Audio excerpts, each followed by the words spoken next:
There we go. Hello, everyone. It's Jamal Thomas. Welcome to the Progressive Soapbox. So, guys, I have Kelley Lane, if I'm not mistaken, right? Your last name. I'm sorry. I'm drawing a blank at the very once I started this thing. Talking about the organization Revolt against Plutocracy. Essentially, she's the spokesperson for this organization dealing with this, I guess it's called a contract called CFAR. I'm going to let her explain this because she's going to do a better job than I can. But at the very least, Kelley, please introduce yourself. All right. Hi, my name is Kelley Lane, and I'm a journalist and passionate activist. And most people will probably know this organization from Bernie or Bust during the primaries. And it was started by Victor Tiffany, who he was the state coordinator in New York for the Move to Amend. So if anyone's familiar with that, it's you can go to their website, and it's basically we the people, not the corporation. So it's basically, you know, against Citizens United. So he's been an activist for quite some time.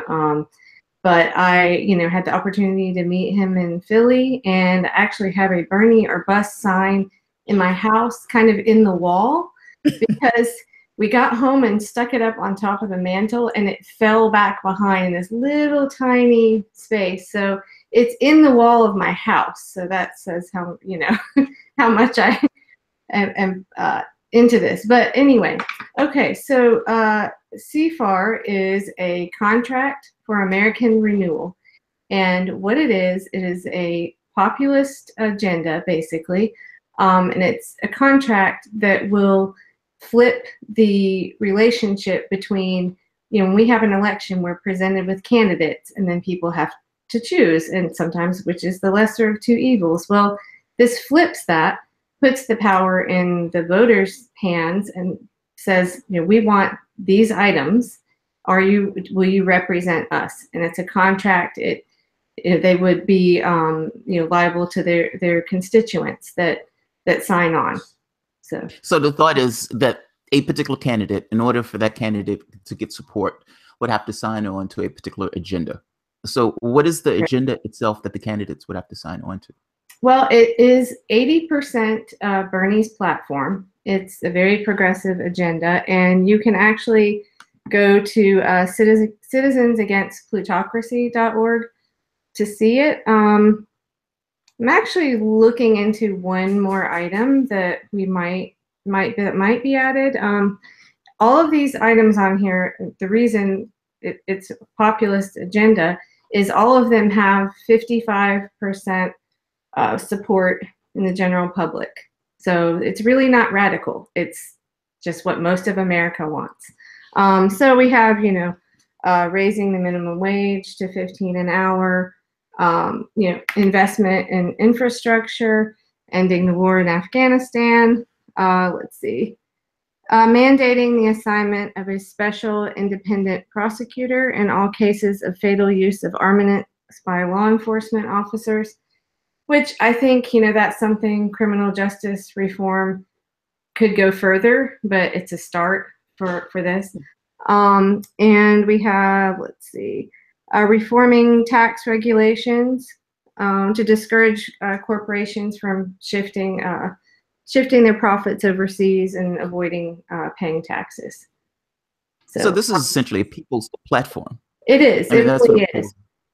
Right. And so I've been a strong supporter of the draft Bernie movement. We used to host Burn Storms here at our house. I'm still a very strong supporter. I think I kind of knew Bernie wasn't going to come along at this point. So I, like many other people, maybe were getting a little impatient. But I really applaud their efforts. And I'm glad that they're, you know, moving on to a People's Party. But the reality is that they're not going to be able to be on the ballot in, you know, all states for maybe for 2020, but not for 2018.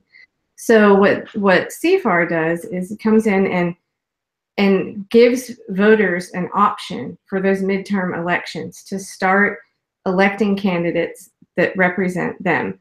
Now, so far, let's see, if you do go to CFAR 2018.us.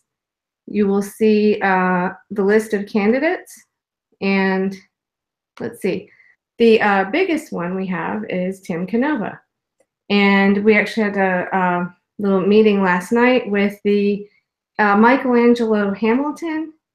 He's like 17 or 18, and he was the one that got Tim Canova to sign CFAR. Wow, very nice. Yep. So we were joking about, like, when Hillary said basement dwellers, I think a lot of, millennials said, hey, hang on a second here. Yeah, we're educated, we have time, and look out, So anyway, all right. So the candidates that so far have signed on, we don't have any Republicans, which isn't a surprise because Not shocked by that at all. No. I'm not. No, but I mean, there are some things, Trump, well, wait a minute. Sam Ronan. So, Sam Ronan is running in Ohio as a Republican. He massively jumped the shark from the Democratic Party into the Republican Party, saying they don't want us. I don't want anything to do with them. I'm going to run as a Republican because people vote in cultural ways.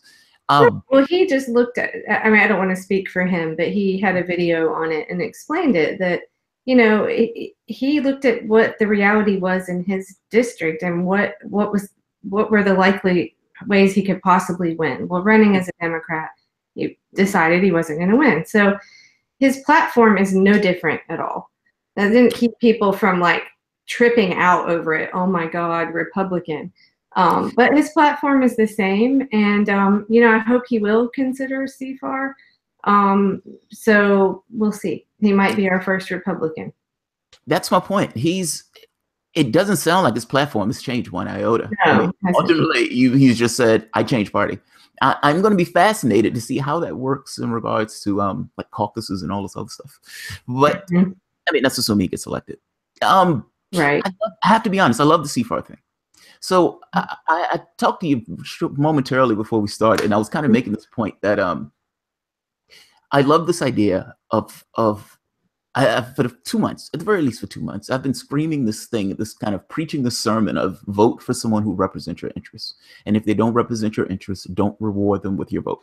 It's this kind of basic thing of the country has slid further and further to the right. And ultimately, you keep getting put in this situation of, okay, I'm going to be blackmailed into voting for the lesser of the two evils because I'm terrified of the Republican, even though I know the Democrat is not going to do anything in my best interest. And so that's a crummy place to be in, and that's a crummy place to be in perpetually for the last 20, 30 years, essentially Democratic Party holding all of these people hostage because they're terrified of Republicans. So I like this idea of being resolute about it and saying, look, unless you represent my interests, you're not going to get my vote. And to be very clear and definitive about it, meaning for this to be this clear as a bell understanding from a flesh to bone level that unless you toe a particular line and unless there's a particular amount of trust, you shouldn't get the vote. Right. You shouldn't be rewarded for bad behavior. So I love this. I mean, I loved it. And not just, look, language is slippery. So this thing of people saying, we're going to represent the middle class and we want everybody to be prosperous and all this other stuff. No. Explain to me what that means. Like, I want to know in brass tacks, what does that mean in very specific language? So when you fail in living up to your expectations, I can say, hey, you failed in living up to those particular expectations. Right. I love this. I'm curious. So there have been a few candidates who you guys have brought on board. Yeah, I believe it's 20, although one is not confirmed yet, but I think will be on. So let's see. We have 1, 2, 3 green and 1, 2, 3, 4, 5, 6, 7 Democrats. And let's see, I think we have more than 2 independents. I think there's 1, yeah. So yeah, I think it's just when I first heard this part of it, because I was so angry with the Democratic Party, I thought, because I Dem exited, and I voted Obama twice and Kerry. Yeah. My very first vote was Ralph Nader, though, and I just ended with Jill Stein. So that tells you a little bit. But I think each of these candidates has to look at their district and say, okay, how can, like Sam Ronan did, and that might seem really radical, and I understand some people just can't accept that. but they have to see how they can run best in their district, in their unique where they live, that will get people's attention and give them the most chance to get in and do these progressive things that most of the country wants. So and that's the part I think I like about this. It's not this kind of far left stuff. I mean, for the most part, it's what does the public want? When you're talking about just policy, what does the public want? And when you're coming down on the list and saying, well, look, the majority of the public wants policy after policy after policy. And that's not radical by any means. That's literally just down the middle in regards to centrists. I think the issue here is that the parties have moved so radically to the right that when you're looking at what the public wants, it looks lefty, if that makes sense. It's like you have all of these independents who just, for the most part, just stop voting because they believe that the voting process doesn't really do anything for them. And you have some hanger-ons in regards to Democrats, but then you have this other section of the public who said, I don't want anything to do with this process. These guys cheated me. You have all of these people who pull themselves out the political process. There's something awesome about this issue of trust and saying that, look, at the very least, these people are saying they're on board for this particular agenda when they get in office. So you have some level of trust or idea, at the very least, of what these guys are going to try to stand for. And you can hold them accountable to whether they stand for it or not. Right. Now, we've had the question, like, is it legally binding? Well, that's probably pretty iffy. Yeah. I mean, to be honest. But what this does, though, is this is an organization that's not just going to be candidates, but also voters can pledge to only vote for CFAR candidates. So there will be a system where we're watching what they're doing, and everyone that signs on is paying attention. So if they don't fulfill these things, then they'll get voted out of office. So, it's accountability is what it is. No, and that's the one thing that's lacking in American politics. Like, I've been watching these people with this Dem Enter thing. It's like trying to sheepdog people into the party. And it seems like the one thing they don't want to have is accountability. We don't want to own up to the fact that we lost. We don't want to own up to the fact that we cheated. We don't want to own up to any of this stuff. We just want to move on. Right. It's disturbing to say the least. I love this idea of trying to hold these guys accountable. I was mentioning before, they were doing something similar to this in the UK with regards to momentum, trying to get the people to sign on to an agenda supporting Corbyn on this. Essentially, if you want the support of this organization, you're gonna pledge to support Jeremy Corbyn. And over there, they were calling it, one of the guys that had the Stalinist agenda of momentum, who's trying to bully our people into supporting Corbyn. What are they saying about it here in the States? I'm curious. About CFAR specifically? About CFAR. If there's been any press about it, or just in general, how some of the candidates are taken. I would imagine you've asked several candidates. So far, I have not done much recruiting myself. Just starting. Victor, this is pretty much him up to this point. I think he's had some people not wanting the sound of a contract was a little scary. So, of course, it's new. It's just getting off the ground. And but I think everyone's pretty familiar with Bernie or Bust. And, it does help. We have someone like Tim Canova on. And let's see. So I have to just refer back here. So we have David Hildebrand. And he's interviewed a lot of these people already. I got to be part of a online town hall we did with Marcia Squire on Insight News Network.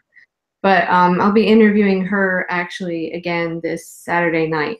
And now, where's she running for? What's her area? She is Senate in Michigan as an independent.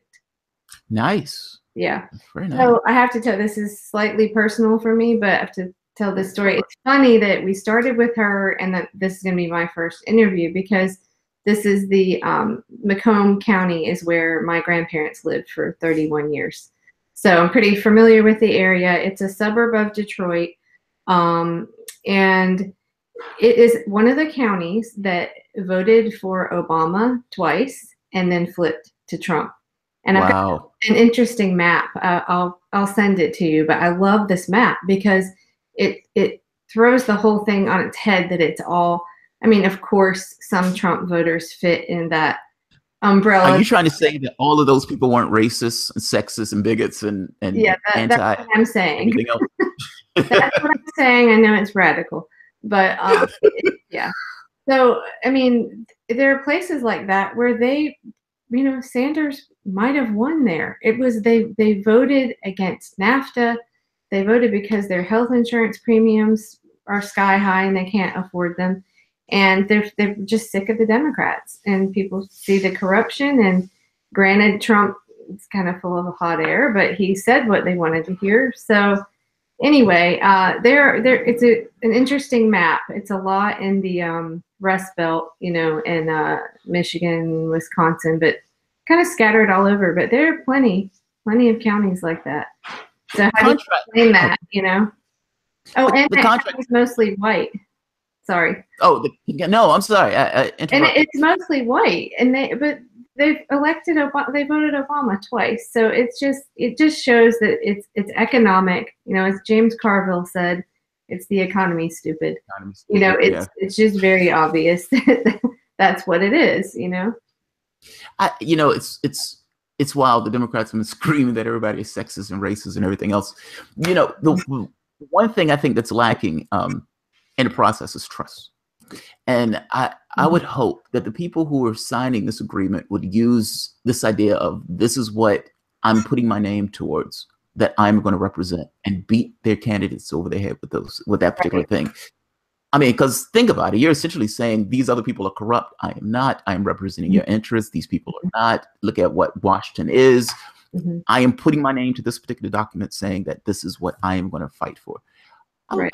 The contract thing, I can understand that. That could be slightly off-putting. I'm not necessarily shocked that people would be a little bit off-put, but I understand the point. I think it's like, let's be honest, that politics hasn't necessarily been the most trustworthy profession at this point.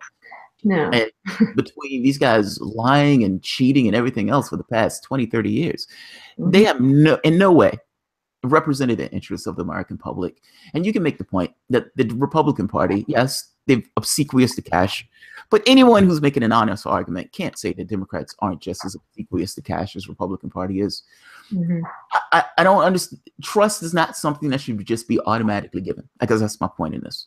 Like, there's nothing in this process where we can look at it and say, okay, something that these guys have done over the past X number of years demonstrates that we should trust the people who we're putting in the office. And if that's true, then I don't necessarily think cynicism is a bad posture, which means that this idea of trying to create some level of transparency and trust, I don't think it's a bad idea. I like it. Personally, I like it. And, the Democratic establishment, will try to, any organization that's populist, left populist, will try to sort of label it as what, alt-left, or alt-left, yeah. The Tea Party of the left or whatever, which it's not. It's just populism is what it is. However, we can use some of the tactics that the right has used. I mean, Grover Norquist had a pledge. He did. Did you think that pledge was a good idea? I'm not Republican, so no. But it worked, is the thing, and we can see what happened with the Tea Party, where people that voted those people in, they held them accountable. That worked on that side. So it is definitely a strategy that can work. I just think it needs to be utilized for this agenda that will actually make things better. And it's, like I said, it's 80% Bernie's platform, and we know what kind of support that got. So I think there's a difference between a Norquist pledge and something like this. And the Norquist pledge essentially had this idea. It was self-serving. It was massively self-serving. This idea that people would always vote for their self-interest. They just always get a tax cut. So you can essentially drain or shrink the government based on purely this kind of, vulgar self-interest. But also, it in no way was built around this idea that maybe you should raise taxes. Like, there are times where you need to do things that will go against that particular contract. That contract had nothing to do with the social good. Your platform is literally based on what the public wants. I would make a point that there's a difference in those two things. Oh, another important thing about the CFAR contract, though, is that if, let's say, like, I believe the first item is raising the minimum wage to $15 an hour. Well, that may not be right in some districts. Like, there's a huge difference in cost of living between New York City and Kansas, right? So each candidate has the ability to, it's up to them. They don't have to sign on to all of the items. Like, let's say they need to modify that specifically, like $10 an hour or whatever. So they do have the option to modify the contract somewhat I see. based So on. is it candidate has a specific contract for themselves? Is that what I'm understanding? Well, Like, no, I mean, it is a CFAR contract. It's just that, and when I first heard this part, I thought, well, that sounds kind of funny because then it's not. But it's just tailoring it to their constituents, to their district. So, like that, for example, or one of them is reducing a military budget by 20%. I would hope that would be pretty popular everywhere, but if you're right by a military base, maybe not. So, it's things like that, that if you adhere to the majority of it, but there are certain things that you want to alter or whatever, then the candidate has, can do that. you're just trying to push people in a particular direction. Right, exactly. It's not right. That's fair. Fair enough. Revolt against the plutocracy. Mm-hmm. Can you explain what this organization is? I was looking into it. My gateway into it was the CFAR, was the contract itself. But what is the organization itself, and what are the goals? Well, the goals are pretty stated within the organization's name itself, but still. Well, as I said, it really started with Victor's working on Move to Amend, and then the Bernie or Bust in the 2016 election. That's why I met him, the Bernie or Bust. I was at, I don't remember which one. I don't remember if it was the Left Forum or if it was one of the other groups. I don't think it was a People Summit, but one of them, where he was giving a presentation talking about him starting the Bernie or Bust, why he started the Bernie or Bust. And if I am not mistaken, even broaching the CFAR issue in that conference. Ah, okay. Now, all right, maybe that wasn't like DNC week. I know he was on the stage there. Yes, he was at one of them. I just don't remember which one it was. Oh, okay. Yeah. He's been around a bit. People's Convergence. Yeah. So, it's. I mean, hold on one sec. Let me pull up. Now there are. Let's see. Just one second. Okay. Now I was trying to pull up. Yeah, if you go to CFAR 2018.us, I think it will actually pull you over. We recently he had the website was hacked and like taken. No way! Somebody hacked the CFAR site. Yep. Well, I mean, I don't know. It's a threat. I mean, he doesn't know whether it was something random or targeted, but yeah. So. Well, it is a threat. I mean, in every situation, Democrats hate to have to deal with threats from their left. Couldn't stand Sanders. I mean, and they couldn't stand him, I would imagine, because any document like this is trying to say, look, we want you to be held accountable for the things that you say and do in that office. And it's one of those things that put it to their feet to the fire. So I can imagine that would not necessarily be popular among a large swath, a particular swath of the public or the swath of the party that is less inclined to tote a particular path. Let me say it that way. Have you? It is a backlash against neoliberal everything, and just like you were saying with Jeremy Corbyn, and that how is it radical when like the whole world is revolting against all of this?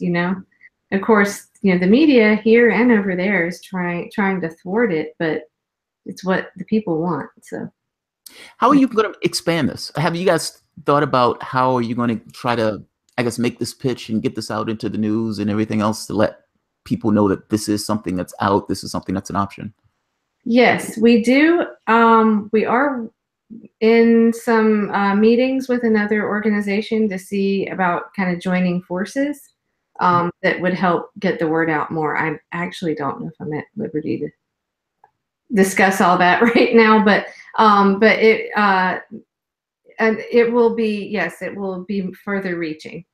But it's a lot of it's word of mouth. It's getting, it's just getting one candidate on tells another one. And activists, there will be an activist training kind of wing of this for people that, voters that want to sign on to it, but then also might be interested in, recruiting more people. I noticed that. So I read that in the documentation. Now, explain that a little bit more. It was something. This sounded similar to something that Ralph Nader said. This kind of this grassroots movement all throughout the United States, getting people who are dedicated to this idea of calling Congress to account for essentially for the things that Congress is doing. This sounded similar. This thing of having certain people in districts all throughout the United States is this kind of core perpetual activist arm of the organization. Right. So what? Sorry, what? Oh no, I was going to explain it. I was like, explain what that's going to consist of. Like, what's the, I guess, how is that going to work? What's the idea behind it, et cetera, et cetera? Well, I don't know. Honestly, I may not be the best to explain that part. Like I said, some things are still in the works. But it's just starting with getting voters signed on and word of mouth really right now, and getting interviews and posting to social media and getting people to understand, what it is. So as far as like what's actually going to happen on the ground, that's some stuff we're working on right now of how that's going to go. So. I see. I'm going to put the links to all of the information in the bottom of the box so people can see it. I've added one of them already. I think I've added Revolt against Plutocracy. I'm going to add in additional information for the CFAR itself. You've just started with this organization. What was the thing that drew you to it? Why are you? I would imagine if you're doing it because it's not just because you're making a buck off of it. You're doing it because you believe in it. That's a good question, because we've got an echo. We have an echo. That's okay. I'll try to ignore it. So Victor was recently interviewed by David Cobb on the Green Party site or Facebook page. And I noticed some questions in there, people were asking, the comments were asking about, if there was a PAC or super PAC.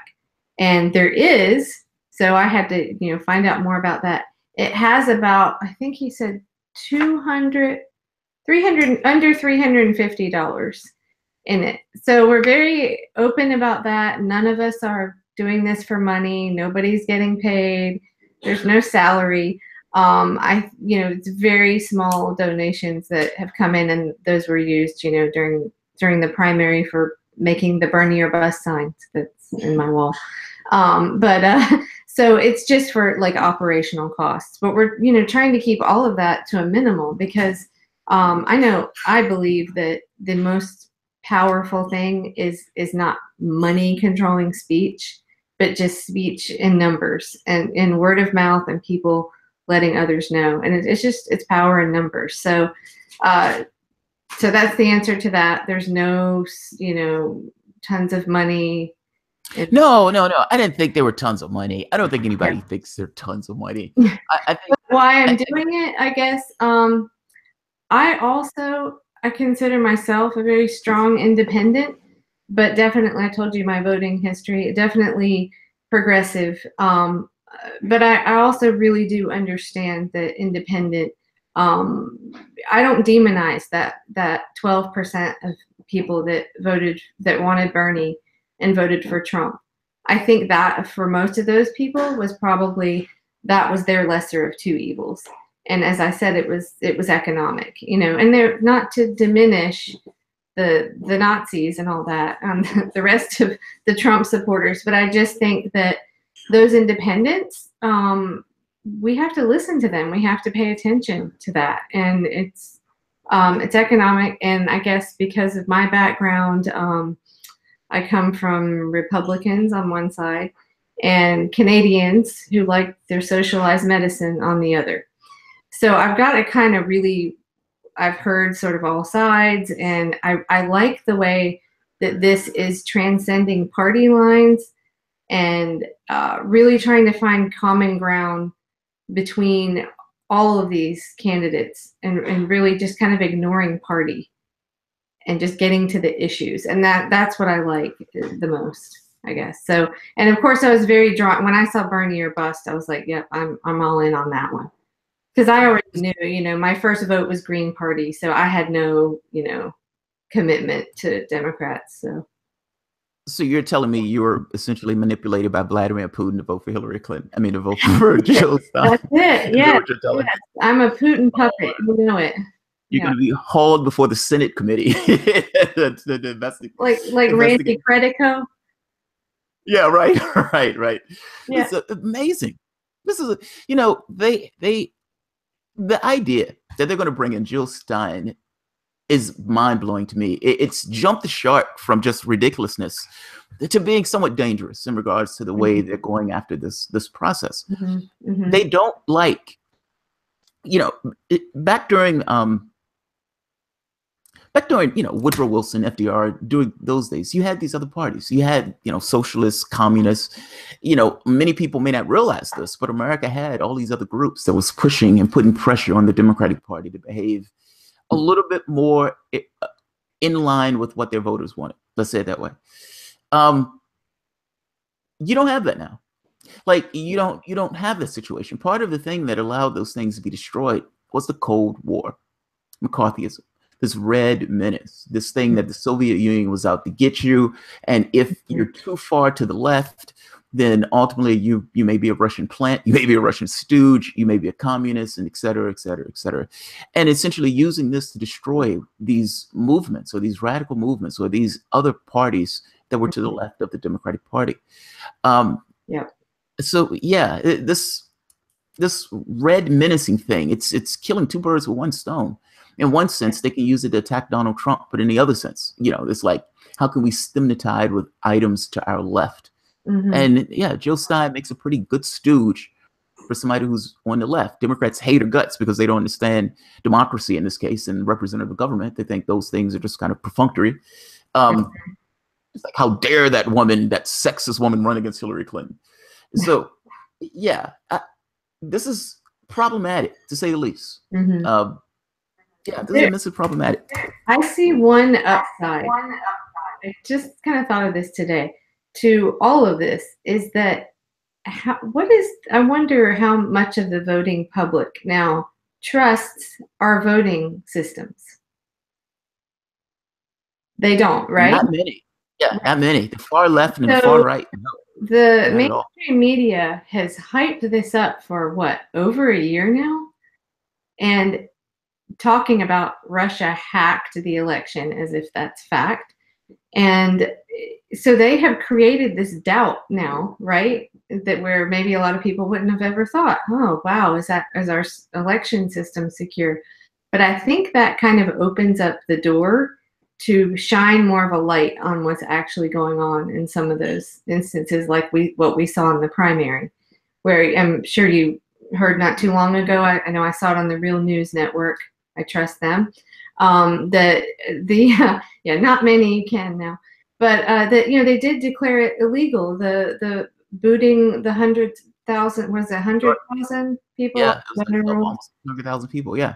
Yeah, so, you know, there were things like that were happening. I don't know how closely you watched it. I think most of us in this way, whatever we paid attention, we know about we know about the whiteout on some of the ballots. We know about all the provisional ballots in California and saying we're out of regular ones and this will count. We know about Arizona. We know about New York.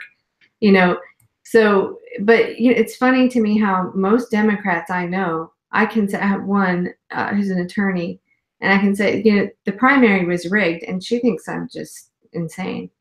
She does it because it's not anywhere in the news, and it's not, that's a concept.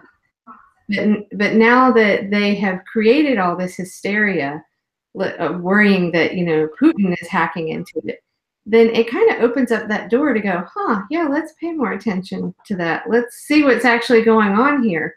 and they might uncover the establishment.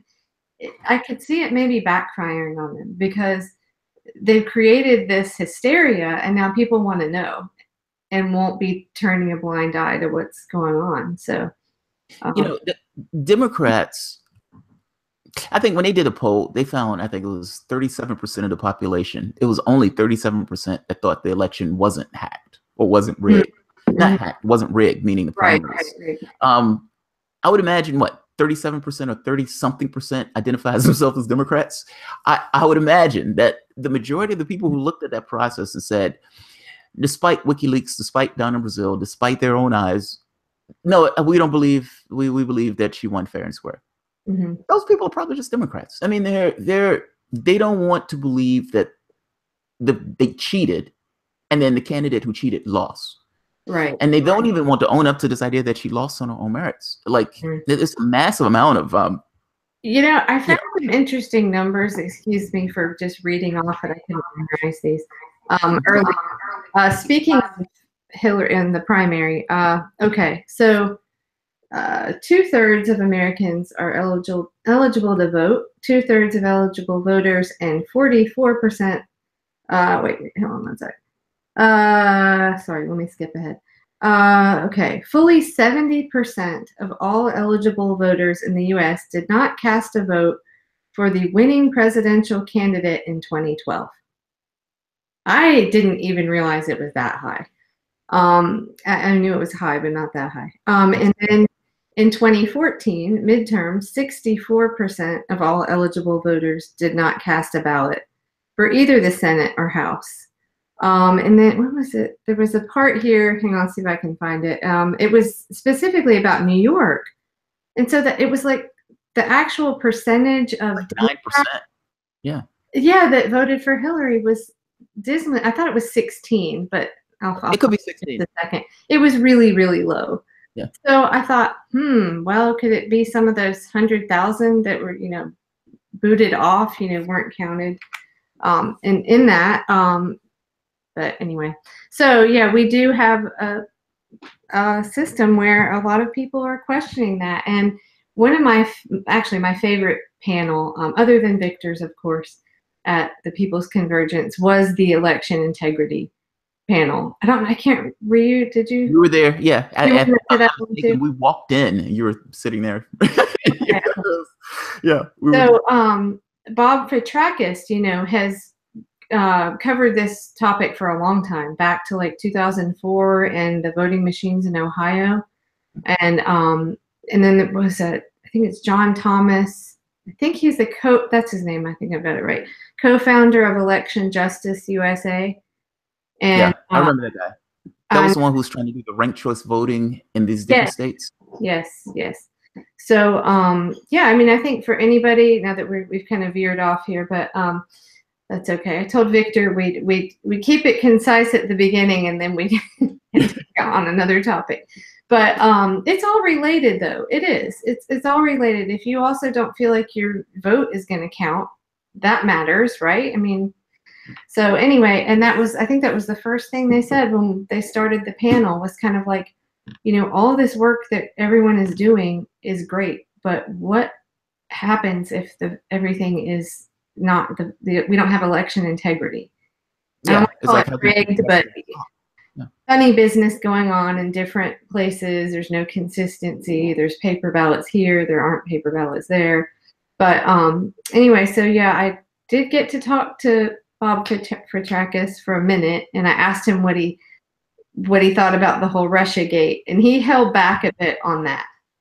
But yeah, so I'm hoping to dig into this issue some more. The sad part about this is initially it started as Donald Trump worked with Vladimir Putin to hack the DNC to release and weaponize true and factual information showing that they cheated Bernie Sanders.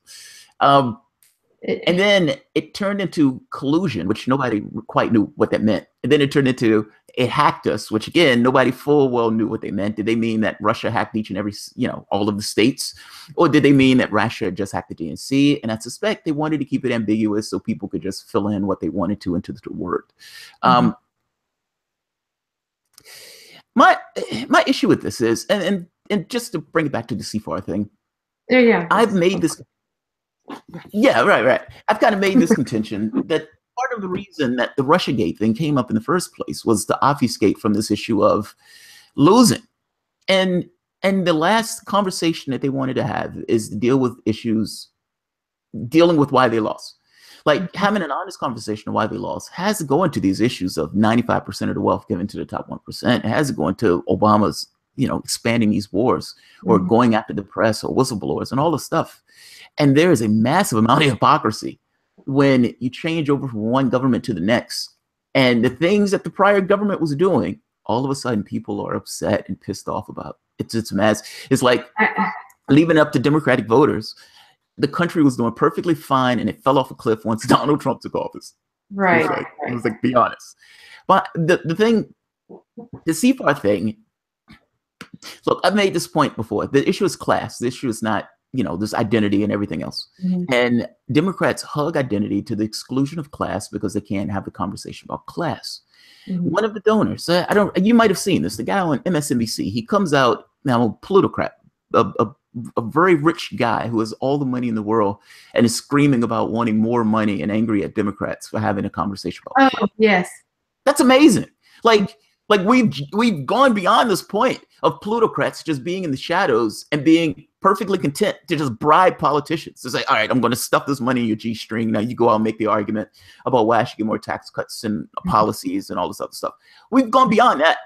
At this point, we're at the point where plutocrats come out and say, shut up about class. Shut up. Yeah. Don't have this conversation about class. That is mind-blowing. Yeah.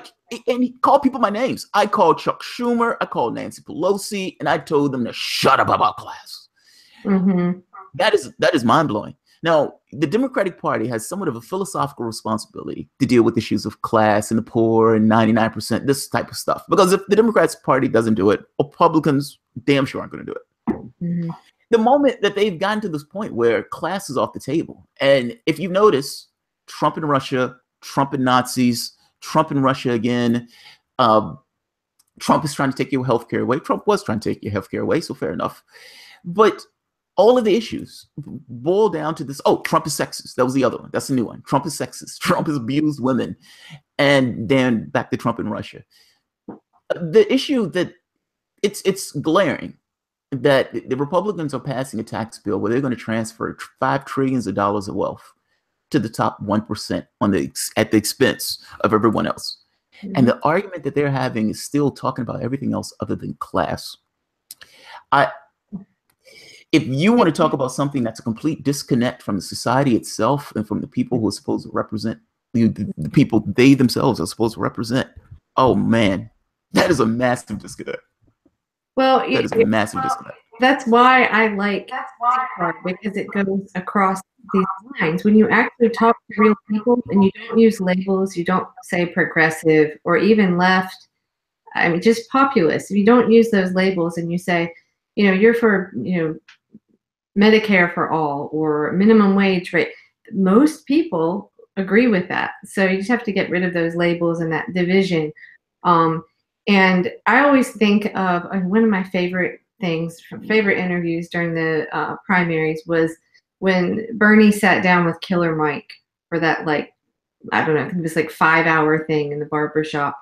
But there was this one part, I think I've tweeted it out 100 times, but it's where he's saying that, if they have to divide us. They have to divide us to win. And that, I think that's pretty clear to a lot of people now, but it is still working in a lot of circles. So I think that's unfortunate because, the power we would have if we let those divisions go. So yeah. The problem is when your parties, the parties polarize themselves when they can't distinguish themselves by things other than it seems as if both parties fight on identity. And at the point where you cling to identity in this way, and look, there's a reason they do it. It's from the Democratic standpoint, you can be as pro-corporatist as you want to be. That does not in any way, like, meaning you can hug identity. This doesn't in any way adversely affect this kind of corporate interest thing. They just get more buyers, more people to buy those products and everything else. And issues of class, for the most part, remain off the table. The wild part about this is they forget that you can't separate issues from class and identity. Like, you can't have that conversation. There's those things are somewhat inextricably linked from one another. And yet they find a way to completely disconnect those things. I wanted to say something about when you were talking about the media. We were talking about the election being hacked and all the words they use. This is off topic from CFAR, but as I was actually a journalism major, and watching this, like when I hear the way language is used, like for example, that saying the election was hacked, that was an alleged thing, right? There's still been no evidence that we know of, right? There's no. That's true. There's no. Either this FBI, they didn't give the FBI the servers, you know. If they had something on Trump, you honestly believe that they would have been holding on for a year to show. It's like, we have evidence, but we don't want to show you that evidence. We're just holding. I mean, watch Benny on Jimmy Dore, who I just love Jimmy Dore. He's great with covering this stuff. But yeah, William Benny was on there recently and said, look, they've been at this for this long, and they're collecting everything. You don't think they would have it by now to present? So, but back to the language thing, it's fascinating to me that you can take something and say it was hacked, and it starts out as it was allegedly hacked, and then before you know it, it's repeated. It's like a game of telephone. It's repeated over and over again until they're saying it was hacked. And so to someone that isn't a total news political junkie like us, right, and doesn't have time, wants their news in little 20-minute segments, you just hear Russia, the hacking, blah, blah, of the election. And it's now it's set in as a stone cold, fact. We just have to find the evidence. It seeps into the public consciousness, and the public doesn't necessarily look beyond, the basics of it. They hear hack, hack, hack. It was a hack. It was a hack. It was a hack. They don't know necessarily what they mean by hack. I would imagine they haven't even necessarily challenged this idea of what hack means from the standpoint of what media is trying to get it across. And yeah, you're right. At a certain point, they treat the FBI, the CIA, and NSA as the word of God, and which is mind blowing that the left is doing this. It's fucking amazing. Like, well, I have to challenge whether we should even call that the left. But that's fair. That's what I'm saying. Let's say the Democratic Party, the major quote unquote left leaning party, or supposedly left leaning party. So that would be actually another thing about CFAR is that we're certainly not relying on mainstream media to cover this, because they're not going to. So how you asked, some of what we're doing is doing these interviews, using Facebook, YouTube, and social media, and we're bypassing it because they're not going to show it on CNN. That's for sure. So that, and that's fair. I wonder, for groups like yours, I always think to myself, organizing workers themselves. And what I mean by that is, it's like, yes, you can get politicians to kind of toe the line, but is it the politician or is it the individual? Like, is more force wielded through individuals saying we're not voting for people who aren't towing this particular line, or is more force wielded through trying to get or convince the politician that he needs to toe that line? I guess I'm thinking a stick approach. Like, I don't know if politics is one of those things where you have people to just agree, like, unless they're going to get some out the deal. But I would imagine if you had a lot of people saying, yes, I love this, I want these people to follow this particular line or toe this particular angle. Well, I think that it is really, we can thank Bernie for this, regardless of whether you still like Bernie now or you're pissed off at him. We can thank him for starting this and for getting all these people fired up. And I remember him saying that it's got to start, it's a revolution that starts, from the ground up. But yeah, I think the thing with the CFAR contract is it's not anything different, really. It's, when these candidates looked at it, they're like, oh yeah, that's what I'm running on anyway.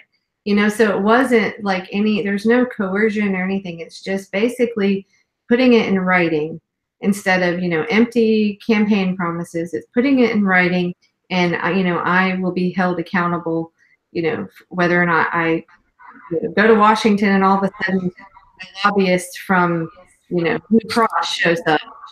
And, I decided to just go with them instead. Thanks for electing me. And I think everyone's sick of it. So it does require voters, the public, to stay engaged. But Citizens Against Plutocracy, it's Revolt Against Plutocracy is the original. But if you go to Citizens Against Plutocracy, that's where the all the CFAR information is. Oh, I see. So it's kind of morphed, and as I said, Victor's changed some things after the other website was hacked. So, anyway, yeah. Actually, let me double check something really quickly. Okay. One of the interesting things that you mentioned is the debasement of the language, like getting to the point where language just doesn't mean, little to anything. It's these guys. Paul Ryan will get out and says, we've just done a momentous thing for this country. And in doing a momentous thing for this country, we're going to create jobs and we're going to do XYZ for the middle class and blah, blah, blah. This type of stuff. Mm-hmm. Certainly that doesn't mean anything. It's like Paul says the most empty rhetoric, like that a person can. Mm-hmm. It's amazing how little words mean at this point in the sense of politics. So trying to hold people accountable to what they're saying matters. I agree. Isn't that why we had this kind of reaction to Kamala Harris when she came out? And I mean, to some extent, Ro Khanna, I mean, we're all just kind of going, it sounds like Obama. Okay, it sounds good, but there's just something that is missing that we need to believe you. So this CFAR is it's an extra step. And actually, there also is some overlap too with, they can also sign other contracts, or they may become part of the People's Party movement. So it doesn't, keep any candidate from doing other things. It's just, yeah. The thing is, we just want you to toe a particular agenda. It's just if you say you're going to do X, we need you to do X. And we need you, at this point, you guys have completely lost all credibility in regards to us believing you as the public. And I don't think that's crazy. I mean, think of any other job where the person has failed miserably for 20, 30 years, 40 years. I don't know what in any other job where you would continuously give somebody a contract after failing for 40, 50 years, but whatever. You've seen unions get crushed. You've seen wages, for the most part, stagnate, while wages for the other side go through the roof. Mm-hmm. You've seen a Democratic president get into the White House and protect bankers while letting other people, homeowners, go belly up. Mm-hmm. I mean, it's like, come on. Scott Walker destroyed unions. Now, unions are terrified of Republicans. And so for some degree, they look at, okay, Republicans are going to come after us. Democrats are going to be apathetic, and at the very least, apathy is better than these guys coming after us. Mm-hmm. It's like, come on, man. There should be more than that. Like, it shouldn't be this thing of just being so terrified of the other guy that you're kind of forced into this, voting out of complicity. Mm-hmm. I like this idea of nailing down the language. And I think this is the thing with the CFAR thing. It's like you guys have lost all trust. Like, you don't necessarily have a leg to stand on in regards to saying, trust us, we're going to do X, Y, Z. There's no reason that anybody would do that. I don't. Congress is like, what, a 30% approval rating or something? Some insanely low approval rating. Right. Well, and it's a way to, I mean, again, I really support the People's Party movement. Yeah. Of course, I think most of Americans maybe would want to see a third party, have some ground. But this is a way to work within the broken two-party system right now, as it is, and to try to get these candidates elected. So, we're certainly hoping. We have 20 now. We're just really kind of getting going. So, also, I did want to mention that, let's see, of course, we hope to have CFAR candidates in every district. But there will be in 43 states use write-in candidates. So it's CFAR or else. So it's basically like if you are a voter and you pledge to vote CFAR for a CFAR candidate, and there isn't one, then you could use the write-in option in your district. So, but we're hoping we'll have more on, and that won't be necessary. So I hope so too, and not just have more candidates on, but have a central point where people can keep tabs on them, like this thing where it's the CFAR organization itself takes some level of responsibility to keep whoever has signed up with this idea of CFAR aware of what the candidates are doing at all times. Meaning, none of this stuff of this guy gets in office and just kind of does whatever the hell the guy wants to do. That he's actually held accountable and that the public knows. Yes. Let me ask you this.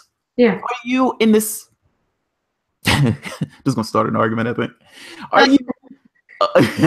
Are you in the reform camp, or are you in the camp of, okay, there's nothing that can be done with the DNC?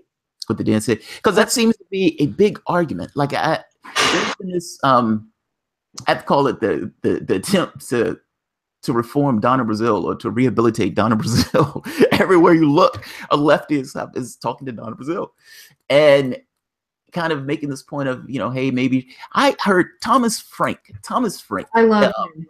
I love Thomas Frank. I got to meet him and get my book signed. That was cool. You say you did? No, I did. I told him the last time I watched Bill Maher was when he was on there, and Bill Maher and Rob Reiner just sat there laughing and not listening to anything he said.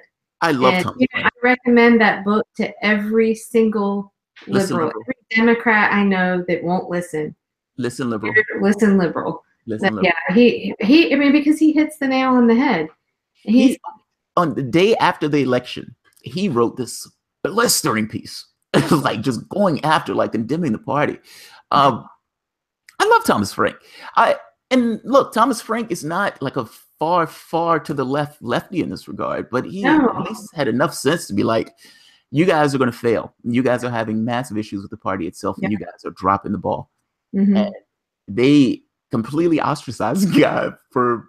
And he even said, he ended up falling in line and voting. I'm pretty sure 99% sure. Oh, he voted Hillary. Yeah, he voted Hillary. Yeah. He did. He still supported them because he said it was the lesser of the two evils. But it's not radical. It's a populist economic message, and the Democratic Party has been ignoring this for 30 years. So another guy that's kind of the same message is Mark Blythe. I like him a lot too. I think is he Scottish? I don't know. I think he's at Brown University. But anyway, you can find him on YouTube, and I think Jimmy Dores interviewed him. He's Scottish. He's Scottish. Okay. Yeah, Mark Blythe is Blythe. Yeah, he's Scottish. Yeah. He's awesome. Because he said basically the same things. I mean, right after the election, there was something that was televised. It was like I think Jimmy Dore ended up covering it, but it was just a discussion with him and another professor at Brown. And she was sitting there like, we're in shock. Oh my God. Yes, I saw that. That was so good. And then he gets on, but it just killed me because she's just sitting there looking at her phone. Shattered. And he was like, I'm not surprised at all. Like, what the hell's wrong? Like, I saw this coming. I mean, and any of us, I'm in North Carolina, and I'm in there are two blue pockets, and that's Chapel Hill and Asheville. The rest of it's pretty red. So, I mean, you could drive 45 minutes away from where I am, and it was Trump signs everywhere. Pennsylvania, my daughter worked at a camp up there in the summer, and my other daughter attended, and we would drive through there, and it was just Trump signs plastered everywhere. And it was like this alternate universe, which I think is what's happening kind of all the time. You've got mainstream media and what's going on there, and then there's reality. And they're like almost opposite. It's just mind-boggling. So yeah, they were talking to themselves. It became clear to me that in the same way that Mitt Romney was listening to his own posters and talking to just other Republicans, Romney thought he was going to win that election. He thought so fervently that he was going to win it. He didn't even write a concession speech. He was like, why bother? I got this in the bag. And anybody who was looking at polling, particularly for the states that mattered, there was no way Romney wasn't even close. Like, well, after the cell phone thing at the country club, you remember that, where 43% are moochers. Yeah, I think it was over because, I mean, when you have most of the country in poverty, how is that going to win? I mean, it's just crazy. But you asked me, all the time. I think it can be. Ultimately, they put the specter of jobs, it's like, we're going to give jobs, we're going to get jobs. When they're saying that, well, what they're talking about is attacking a person's sense of security. This idea of, hey, you're in this vulnerable situation and we want to do something to help your vulnerability. My mind, they're lying through their teeth. They're, when they're saying this stuff, they're purely talking about just giving tax cuts. That's the only thing that these guys get in office Republicans care about. So yeah. That I saw that interview, by the way, him talking to that woman, and he starts to get somewhat boisterous. It definitely seemed to be under stress. She seems to be like just shaken by this entire enterprise. And he kind of makes this argument, this Brexit Trumpian thing that's taking place all across the world, not just the United States. Yeah. Yeah, exactly. So, but I want to answer your question. Sorry. We have good talks. We're kind of, but so my answer to about the DNC. Right. Reform. Okay. It as it is now, unless they kind of like come in and fire everybody and start over, no, I don't. He's doubled down. So the firing everybody, that he's essentially put people in his own rules committee and everything else. Let me ask you this. So what should be the response to people? And just from your perspective, and this is not a pressure thing. This is not I have a perspective of the world. I'm trying to push that perspective.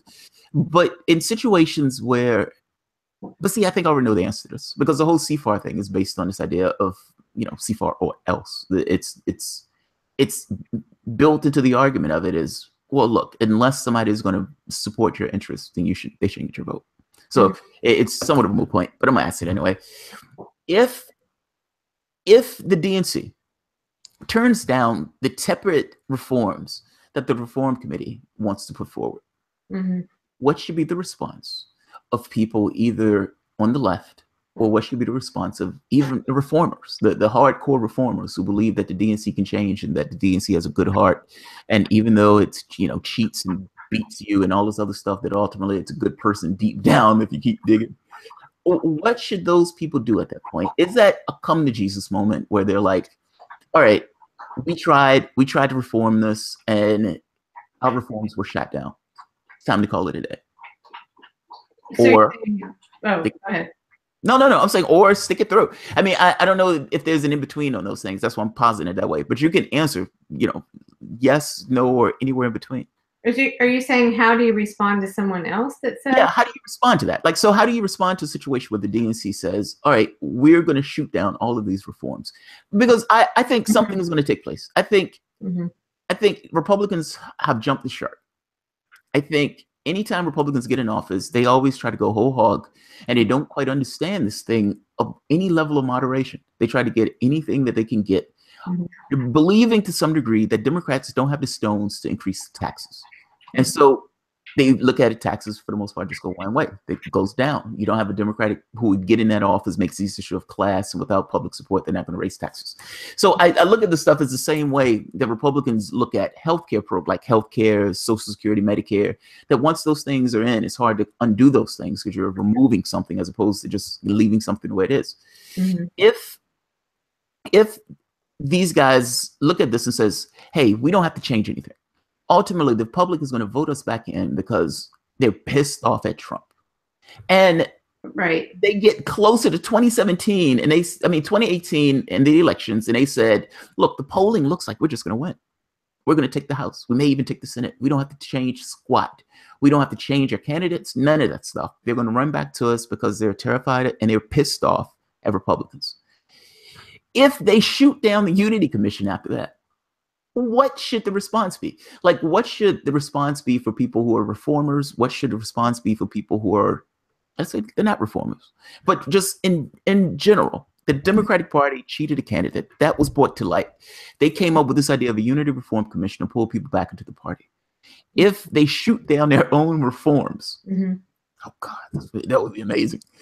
What should the response be for the public itself, and particularly for Democrats and particularly for lefties?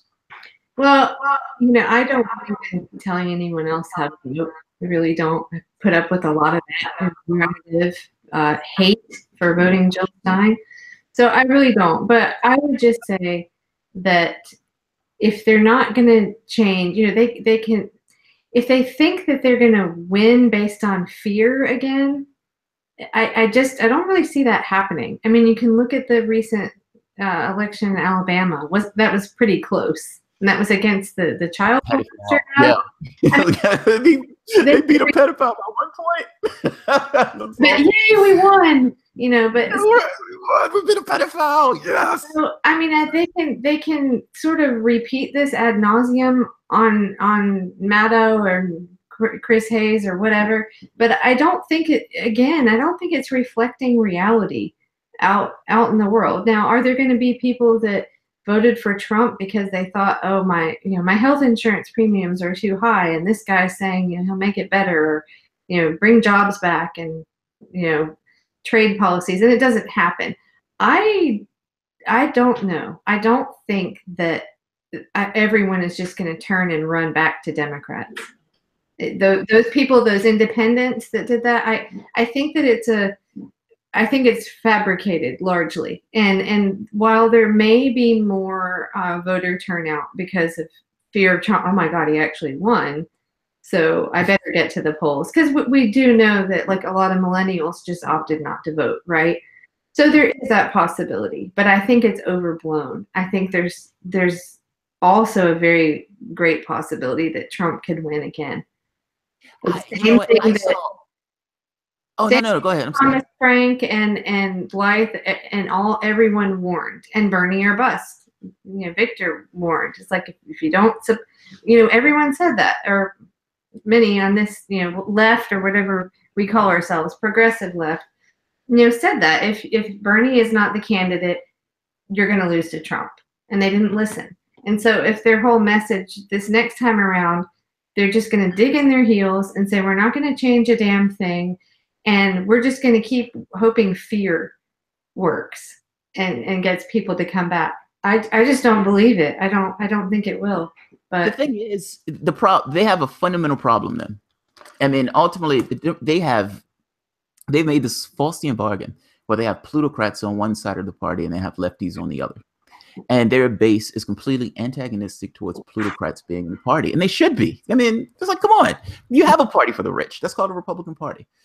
And so this idea that plutocrats... Yeah, right. You have a party. But you've ended up in a situation where both parties to some degree are captive on this. Meaning Democrats can't bring up issues of class and economics. They can't do it. Like in their heads, they look at this as we need large amounts of cash to get elected. Because we need large amounts of cash to get elected, well, we go to certain people who have that large amounts of cash.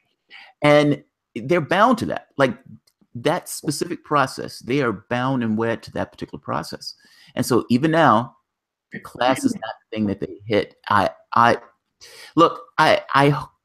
It's maybe you're right. Maybe.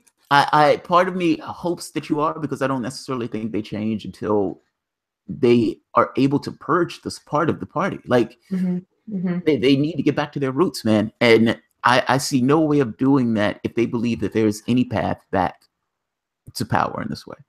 And about money, I love how Marcia Squire again, but in our online town hall we were talking about that, and she said, I'm going to set a record for the least amount of money raised. It was like $49.99 or something like that. And I just thought that was beautiful, because I thought, and I love the fact that Bernie or bust has under $350, because I just think that it shouldn't matter. I mean, Bernie, if anything, it showed, and yes, there were $27 donations, but it showed that it was masses of people and word of mouth and social media that really had that surge. And at some point, the money can only go so far. You can saturate the television with ads. At some point, everyone is just tuning that out, So I think it's honorable. I think the less money you can have in your organization and do it other ways, it's a lot of volunteer work.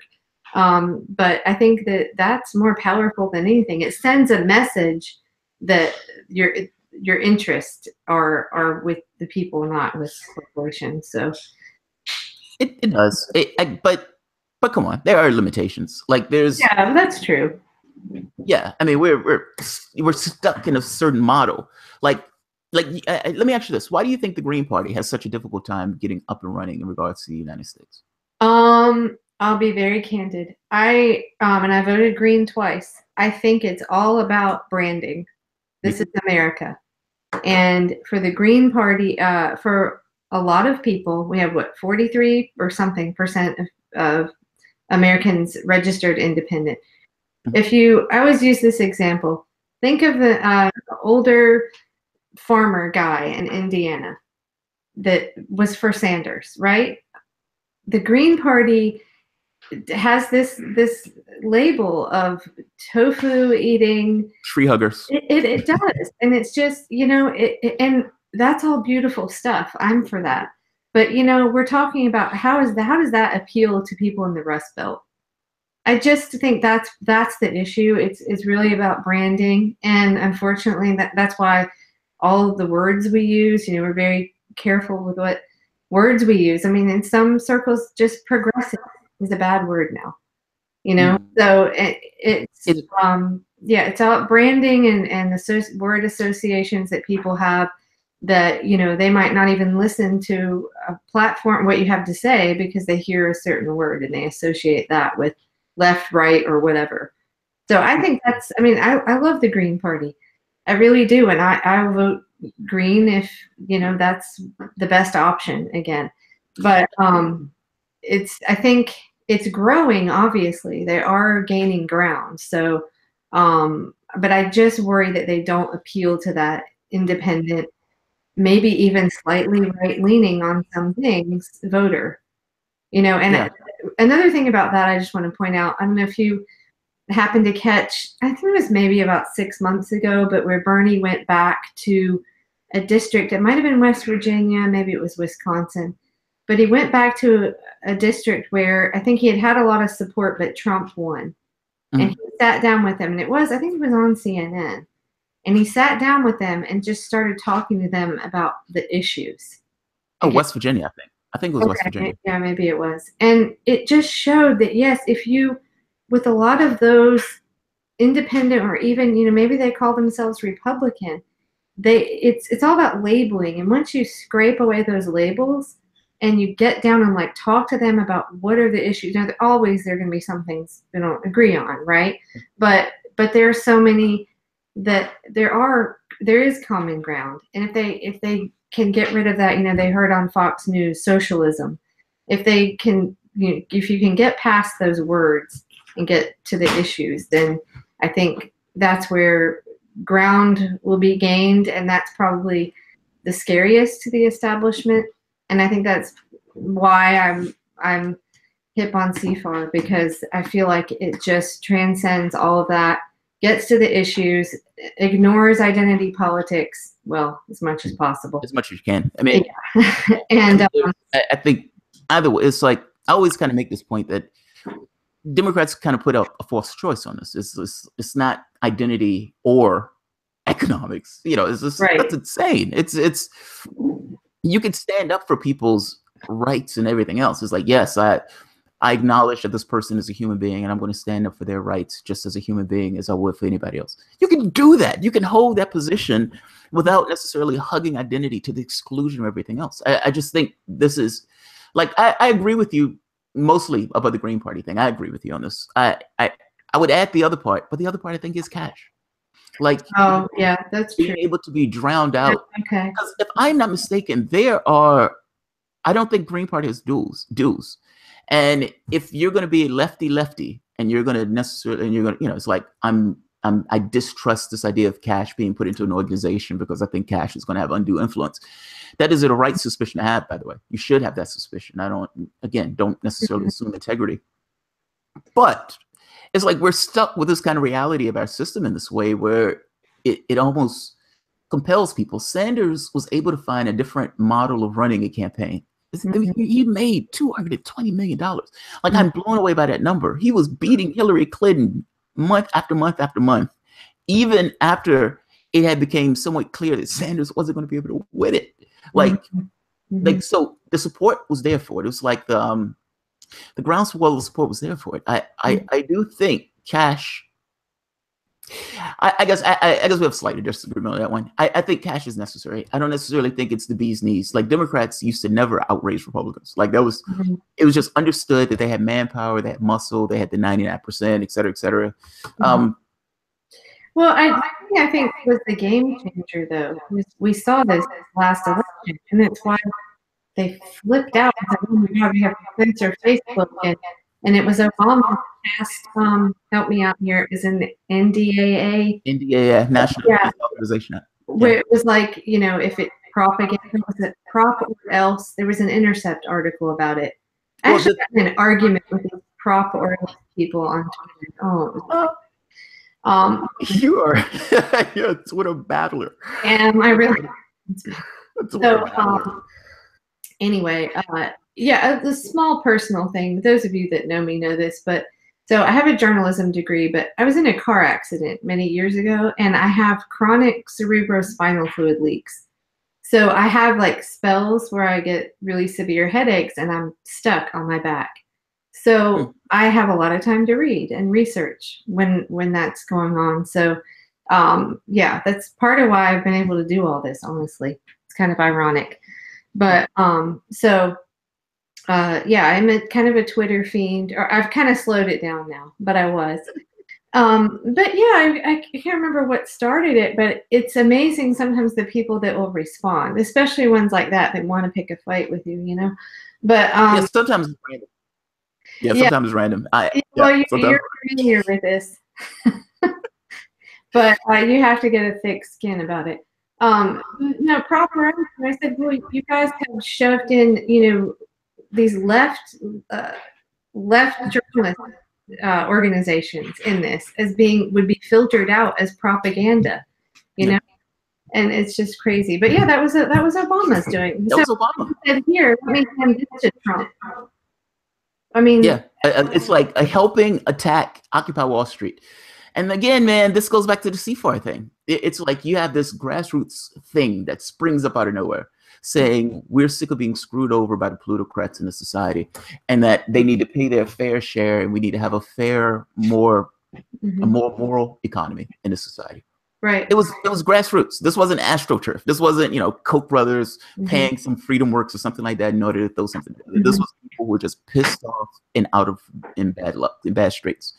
And you would think that the Democratic president who was in office would have said, okay, I'm going to use these guys to push this country forward into or try to push forward legislation and push a particular agenda and do not so much attack those particular organizations, undermine those groups, and took that extra step again. NDAA, National Defense Authorization Act, being able to put American military on home soil. That's fucking amazing. This was a Democrat. And then also being able to put these guys in black sites, call them a terrorist and put them in black sites. Right. And Chris Hedges sued the Obama administration over this. And Chris Hedges kind of made this point that it's very likely that they were already using that law in order to hold Americans in black sites.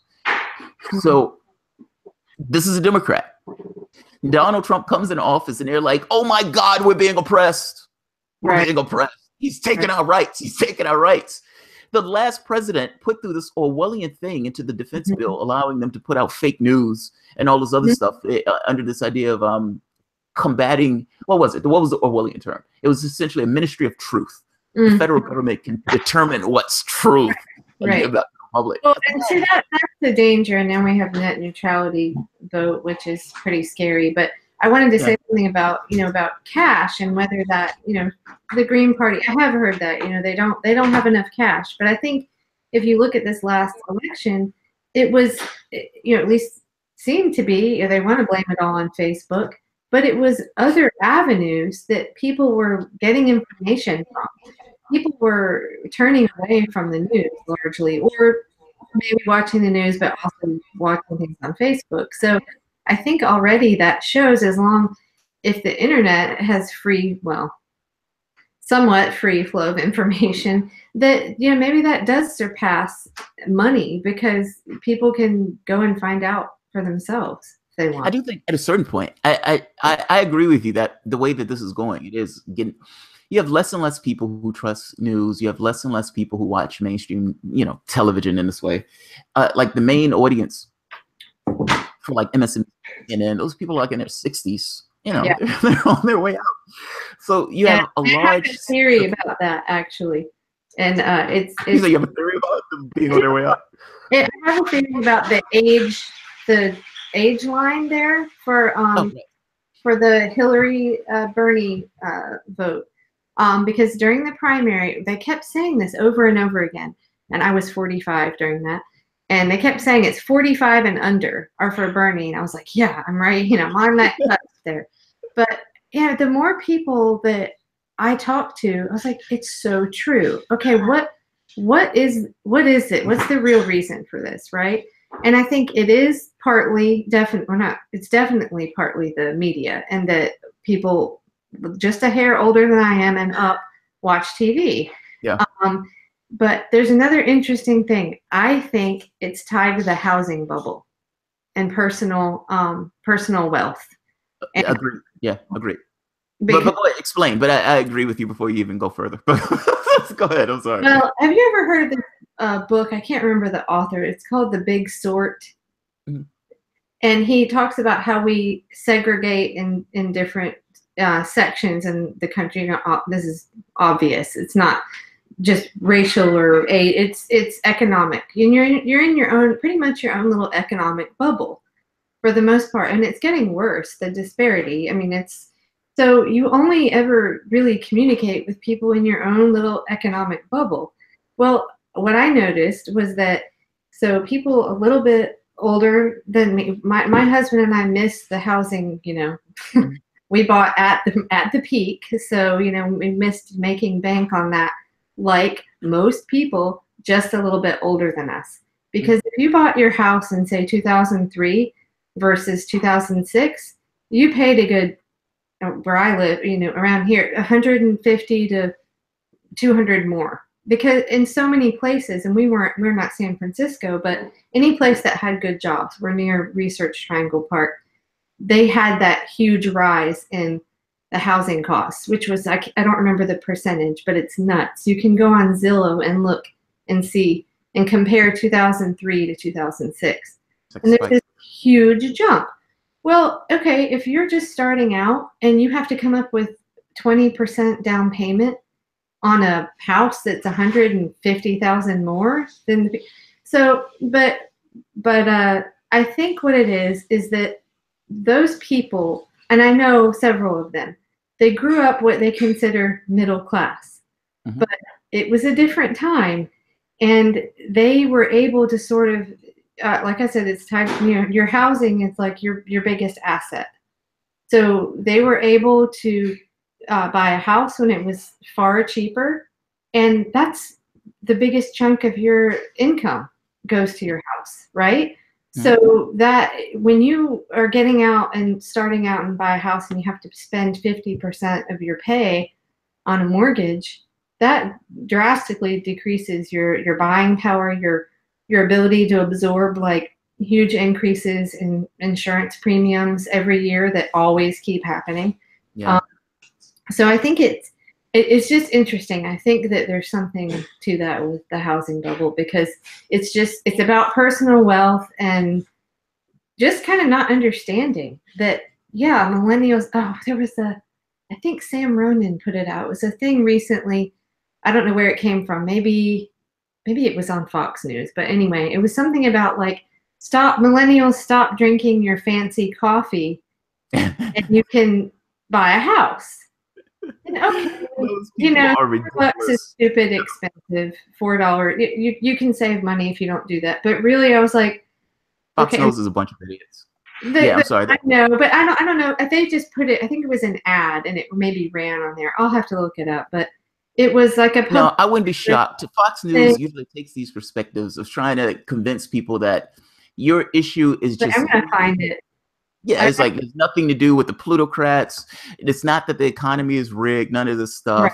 Yeah, But it wasn't just Republicans like retweeting this though. But anyway, so I don't know, don't quote me on it. It may not have been Fox, but anyway, the point is that they were saying stop being frivolous and I guess living in your parents' basement and buying Starbucks.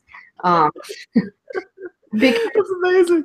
Because if you spend $4 a day, you can buy a what, $400,000 house. Sure. Like, let's do the math here. It makes no sense at all. Like, you have to save for 20 years. Like, that is utterly detached. Don't have a coffee for 20 years, and then you can put a down payment on a house.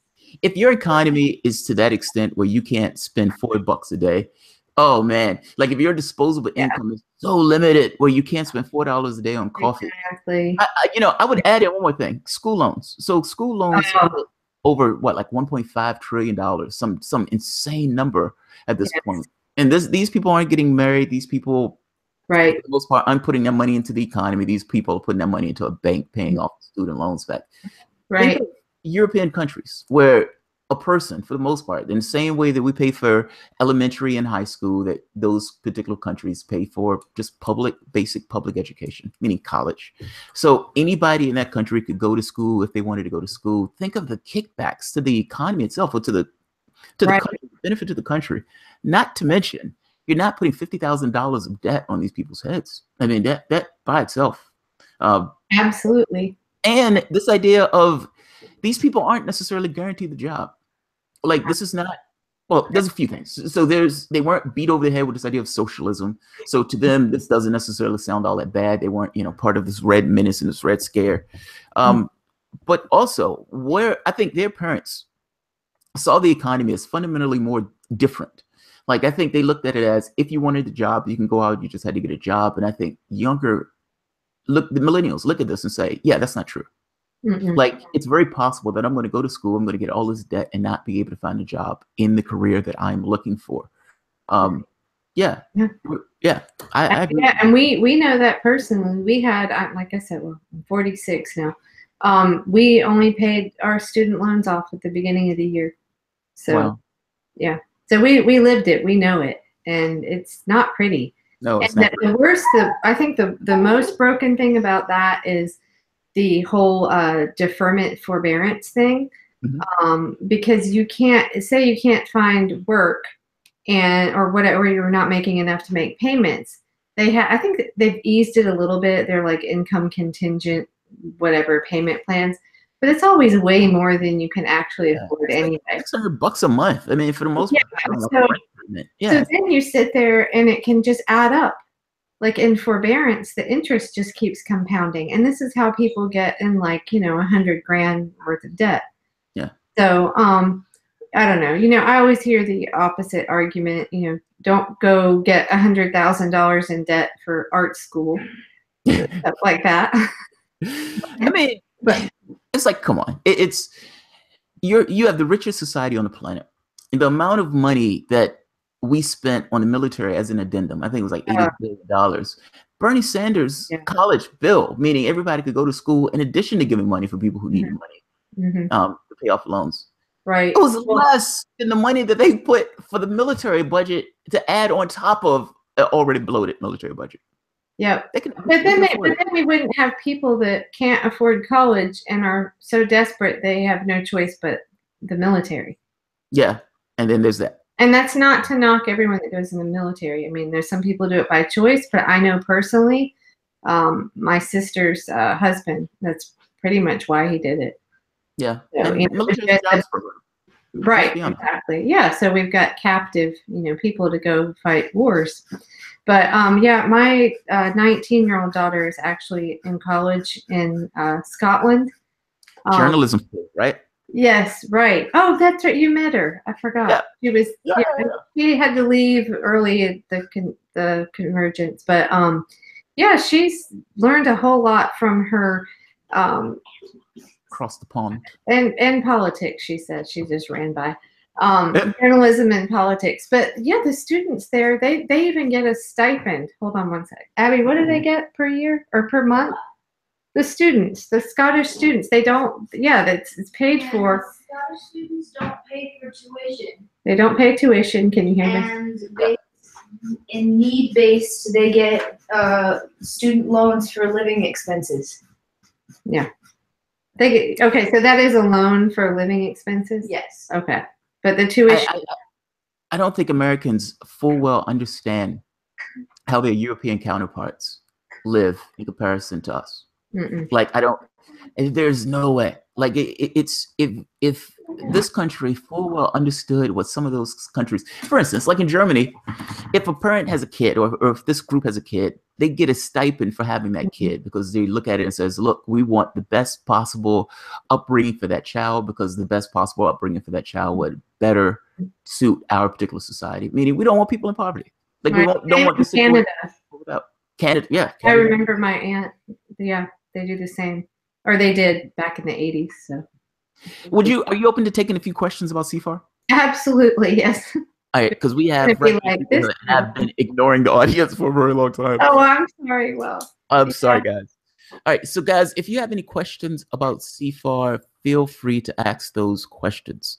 Yes, and I am, I will say I am new to actually joining, but I've been following. So, I mean, if I don't know how to answer it properly, I would rather say, let me check with Victor. Whatever. You're supposed to just make it up. No.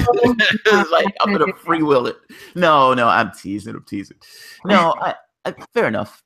I mean, but the basic premise of this, though, I think most people would agree with you. At least the people who are watching this, I would imagine most people would agree with you. And here's the thing. So someone, I was chastised roughly the other day. And I was chastised roughly the other day because I made this argument. I went after Donna Brazile. And I didn't go after Donna Brazile. That's too strong. I reviewed an interview between Tim Black and Donna Brazile. And I've made this argument over and over again. These people are sheepdogging. And ultimately, they're trying to get people back into the Democratic Party.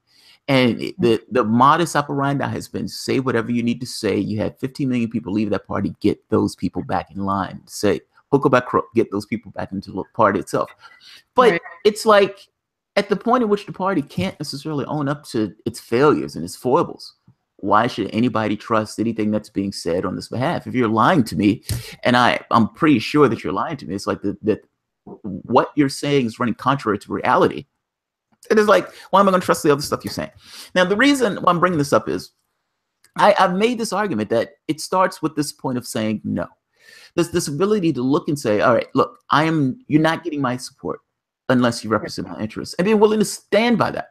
Like, to not continuously have this thing of, well, no, the Democrat is not going to represent my interests, but I'm just going to give this vote to the Republican. I mean, I'm just going to give this vote to the Democrat because I'm terrified of the Republican. And this goes on in perpetuity. I asked this question: what happens if Hillary wins in 2016? And she does everything that she said she wasn't going to do, meaning, yes, she's obsequious to Wall Street, just like the last administration. Yes, she expands the wars. Yes, she goes into this thing of invading Syria with a missile defense shield. Yes, she privatizes Social Security. And before you say, well, wait a minute, that's not. I mean, Bill Clinton was trying to privatize Social Security, and Obama was willing to take shots at those social safety net programs in order to have this kind of grand bargain. If she does the things that you hate, and then in 2020, Hillary Clinton is running against the grotesque Ted Cruz. Do you vote for Hillary Clinton again with the same argument that you used for Donald Trump? And if that's where you are, like if you're in this perpetuity of this person did something that I completely hated, and yet I'm stuck in a situation again where I feel like I need to force to vote for this person again, then your vote doesn't mean anything. Your vote becomes meaningless. And ultimately, this idea of just being complicit and this process allows the process to continue on the way that the process goes on. There's no penalty for bad behavior. And they know they know it. And that's why they hype all this stuff up. All the worst of Trump, the worst of his, worst of his worst followers. That's why it's hyped up. I'm not saying they don't exist and it's not bad. That's why that's on the news all the time. The sad part is I saw a poll today, and it was from The Hill. I think it came out yesterday. And Hillary Clinton's poll numbers are lower now. It's like they've hit their low point for the entirety of the year. I knew they were already lower, but they were abysmally low. Like it's like it went further through the floor. Like it's like you believe that this was a floor, not so much. There's more failure to go. It's very possible that if the election was held today, she would lose again. And this is after Trump was in office. Like beforehand, they could do this fear mongering and they say the guy's horrible. And I agree, the guy's horrible. I have no disagreement whatsoever on that point. Donald Trump is absolutely miserable. But it's telling that your candidate, the person who they put up, who it's like they found the one person in the United States that could lose to Donald Trump, and they put that person on the ballot, and that person still could potentially lose today. And I suspect part of that, it's less to do with Trump, and I think that has more to do with them.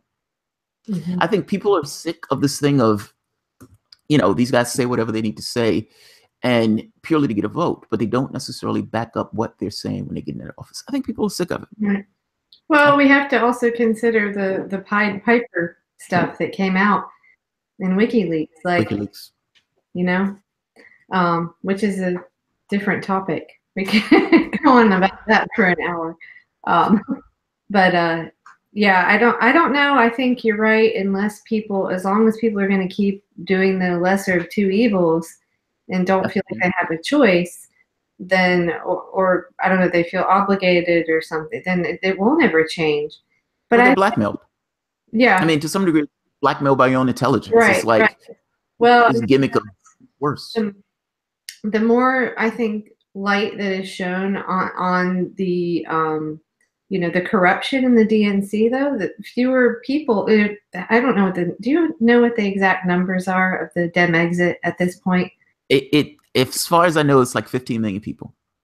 It's like 15 million people left that party. That is amazing. Like that number is mind blowing. That big now. Wow. That number is mind blowing. That number is mind blowing. I don't blame them. I mean, how can you blame them? Like you have this process where they literally cheated a candidate, like in the open, and the entire time that they're running this thing saying we're united. Nobody believed that, and the newspapers and the media is looking at them so incredulously, saying, it's like, but you understand that the public knows that you guys aren't united, right? Like you guys. I think there's one video clip that to me is like symbolic of all of this, and it made me sick. And I swear, I felt like I just felt sick, and I was like, "What country do I live in?" And I just wanted to cry because I couldn't believe it was real. It was it was right before the DNC in Philly, DNC week. And it was when Bernie, I think it was New Hampshire, where Bernie endorsed Hillary. That was brutal day. That was just that hurt. The fuck. Sorry. Yeah. And you're fine. You're the you're an adult. You're good. Okay.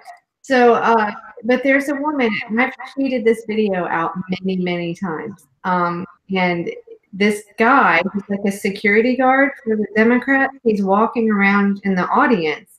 And what they wanted was, on camera for CNN and MSNBC, I'm sure, they just wanted everybody, Hillary, out in the audience.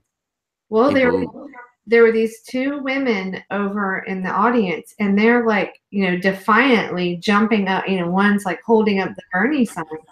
And this guy comes around, he's got, the earpiece on and everything, so you can tell he's security or something. He comes and he rips her sign out of her hand. Wow. And I just thought, oh my God, like this is because it needs to be staged for television. We don't need to broadcast that, But the problem was that it was very clear, A, that it was being rigged, meaning most of the public looked at this and said, okay, these guys are rigging their election. And B, there was no way to hide it. Right. Like when you're at the DNC and you have all these people march out of the DNC because, you're turning noise machines on some of the people in the DNC, or they're chanting these ridiculous things when people are saying Bernie, or people are like taping their mouths, or they're crying, like outright weeping when Sanders is saying, vote Hillary. It's like they hoist his broken body up in the DNC. There was this awesome clip, I think it's CNN, where Bernie Sanders is giving this speech, and he's Bernie Sanders. He's still doing this thing, and the crowd is with them. They're screaming, and he says, and I need you guys to go out and vote Hillary Clinton. And it turns on a dime, and they boo him for like a good minute and a half. Just cacophonous boos. He can't even get anything out. It's just booing. Like, I've never seen anything like it, where the audience turns on a dime and attacks attacks the speaker, the same guy who they were cheering like 30 seconds before. It's a bow. And I think that this to me is just one of the scariest things that's going on right now, is how much media is not showing what's really going on.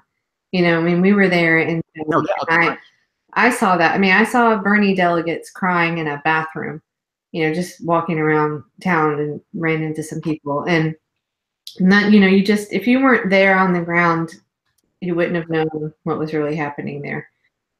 And oh man, yeah, that was painful. I have to admit, that was painful. I've watched, I've shown the DNC thing more than once, and Sanders sitting in the back crying, and his brother, I think it was his brother, who was, you know, kind of announcing it.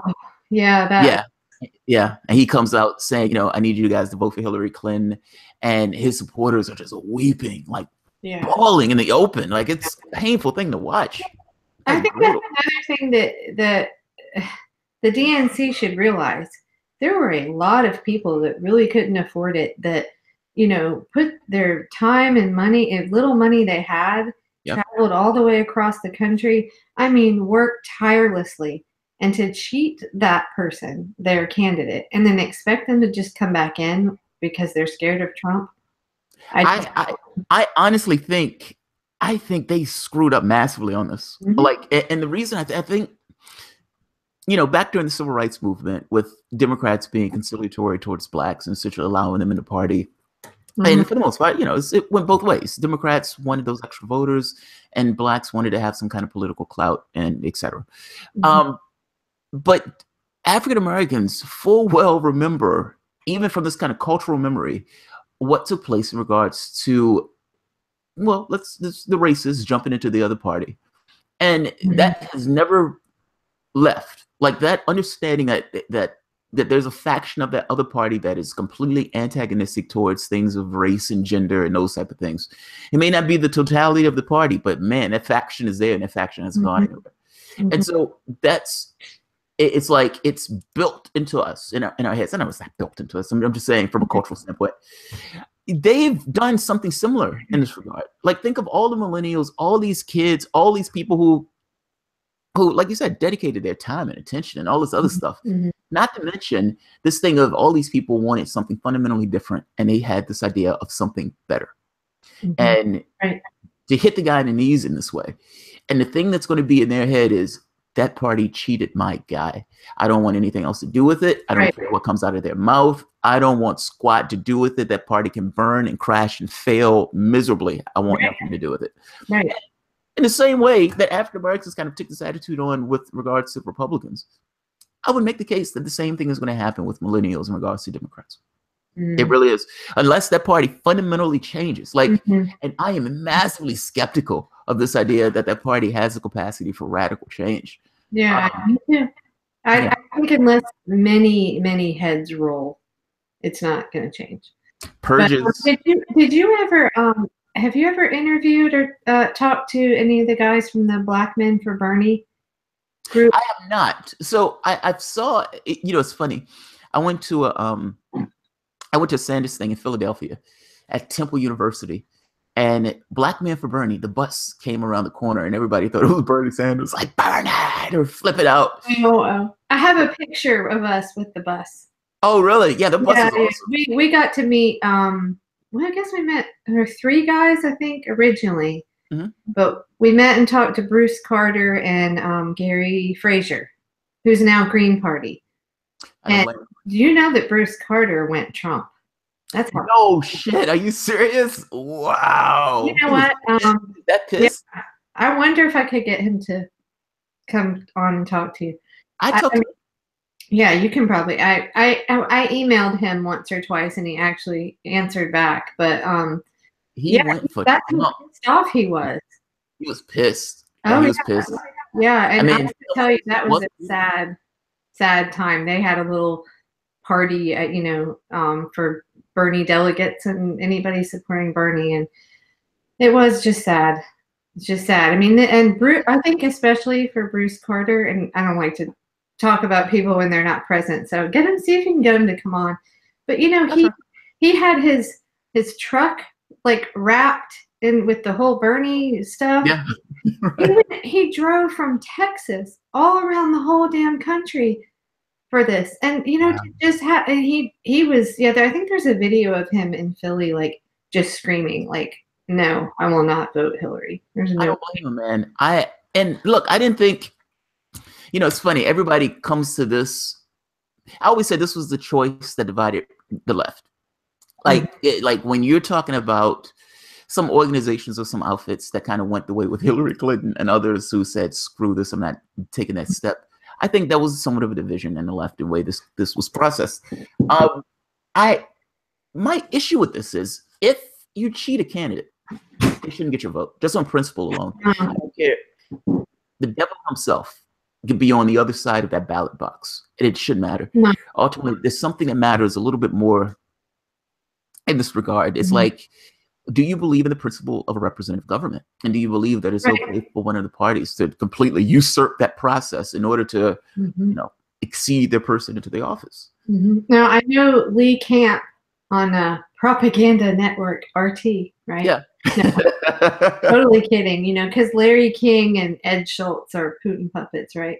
Yeah, but, all of us. Apparently, all of us are. Apparently, all of us are. Check from Putin myself. You're on this network talking about RT, so you're going to be, you know, we'll probe. Oh, I'm sorry. I'm gonna get your channel. Like, I don't know. Man, look, at this point, I would imagine my channel is already on that whatever that list is about these people are bribed by Putin. For not list those people. Yeah, it's funny to me. I own it. I totally own it. It's like I take this stuff from this humanistic perspective of I don't like this idea of putting us into this kind of posture with another nation. And I didn't care whether Hillary Clinton won that election or not. Didn't care one iota. I didn't want her to win. I didn't want Donald Trump to win. I love the fact that she lost, if I'm being honest. And trying to obfuscate and trying to say that it's anything other than the fact that she just failed bugs me to no end. Like, it bugs me to no end. Interview with her though, like, how does this woman? It's like you can put everything straight in her face of how it's her fault, and she would come up with something over here. Yeah, it was Susan Sarandon's fault. Susan Sarandon, actress. Susan Sarandon did this. It was her fault. It was her fault. Somebody's mommy told them they did no wrong. I don't know. Anyway, sorry. But that's awesome. Lost my train of others. No, you're fine. You're fine. You see, somebody told her she did no wrong. About and Lee. So he really talked about, maybe other people did, but I remember I was watching a lot of Redacted tonight, and he mentioned repeatedly about the exit polls, how whacked they were, and how, okay, we send the UN into other countries when we have this kind of like, we see election, like, you know, things being fishy like this. So how did this just slide here? You know, it just, that to me, it's like that and the sign being ripped out of that woman's hands were what really just, like, you can't unsee that. You know, you just can't. So we have a perspective, like media has a perspective. I don't know if this was, I'm always curious about what people learn in journalism school versus the reality of the journalism itself. Like for software, what you learn in software is basics. Once you get into the company itself, it somewhat changes. It's like that basics becomes a little bit more cut in regards to the company culture itself. Our country doesn't regard a lot of the stuff honestly, if we're being perfectly honest. Like, the media takes this aspect or takes this perspective that if the United States is doing something, it's doing it for the right reasons. So it doesn't apply this idea of the United States is going into a country in order to, you know, it doesn't apply that the United States is attacking Libya because it wants to, you know, undermine the Libyan government. It wants to get the gold from Gaddafi, or it wants to get contracts to French and British oil. Now, this is stuff that came up in WikiLeaks, but the news of the media itself doesn't look at that critically. It just says, well, that this is, no, you're fine. It says, sorry, keep talking. You're fine. media looks at this stuff and just assumes for the moment that the United States is doing things for the right reasons. It doesn't apply this thing of being skeptical of the government, particularly with regards to issues of war. So the United States will never do something that's wrong or that's bad, or it may do something and things just kind of go awry, but it will never do something where it itself is doing it for malicious reasons. So Obama paying terrorists to undermine the Syrian government would never come up in the media if it wasn't for Tulsi Gabbard coming out and saying, we're paying terrorists to undermine the government. This blows their minds. This doesn't apply. This is not something they will ever talk about. Or firing a missile off in Syria. Nobody asked the question, well, wait a minute, why is the president firing a missile off? Where does the president get authority to fire a missile off if this country is not under threat or being attacked? And does the president have, either under international law or the United States law, the capacity to punitively slap another country when the president doesn't like something that that country does? None of this stuff ever comes up. So the idea of looking at the elections honestly is just one of those things that gets folded under that list. Don't allow people to challenge the elections. We don't want them to look at the integrity of the elections, because that's too close to getting to this idea that your elections are bogus. Like, it's a changeover of power. I've said it before. This thing of elections is toppling one government and putting in another government. As long as people believe they have a choice in the matter, people for the most part will play the game, even if they don't necessarily believe they're winning out in the game.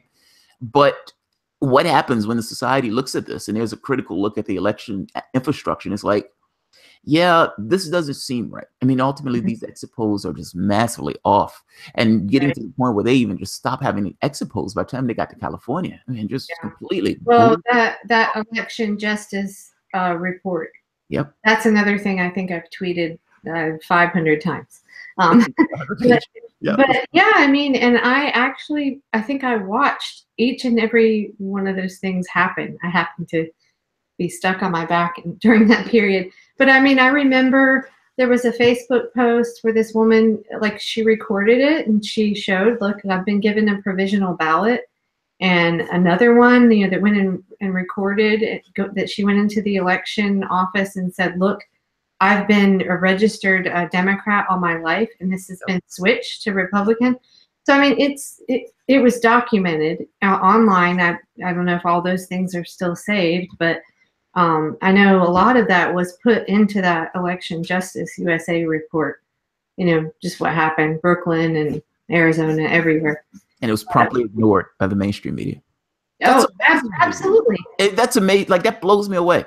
You have, and this is just not for this election, by the way. This goes back all the way, even going back to Gore, when Gore versus Bush. And you had this situation where you had like hundreds of thousands of African Americans that didn't get the opportunity to vote. They were essentially shafted from the process. And Gore could not get one senator to get on his regard to say, okay, we need to challenge this election. Not one. And this idea that he just kind of folded, and even in that case, he challenged the election for a certain amount of time, but in no way wanted to push that issue further.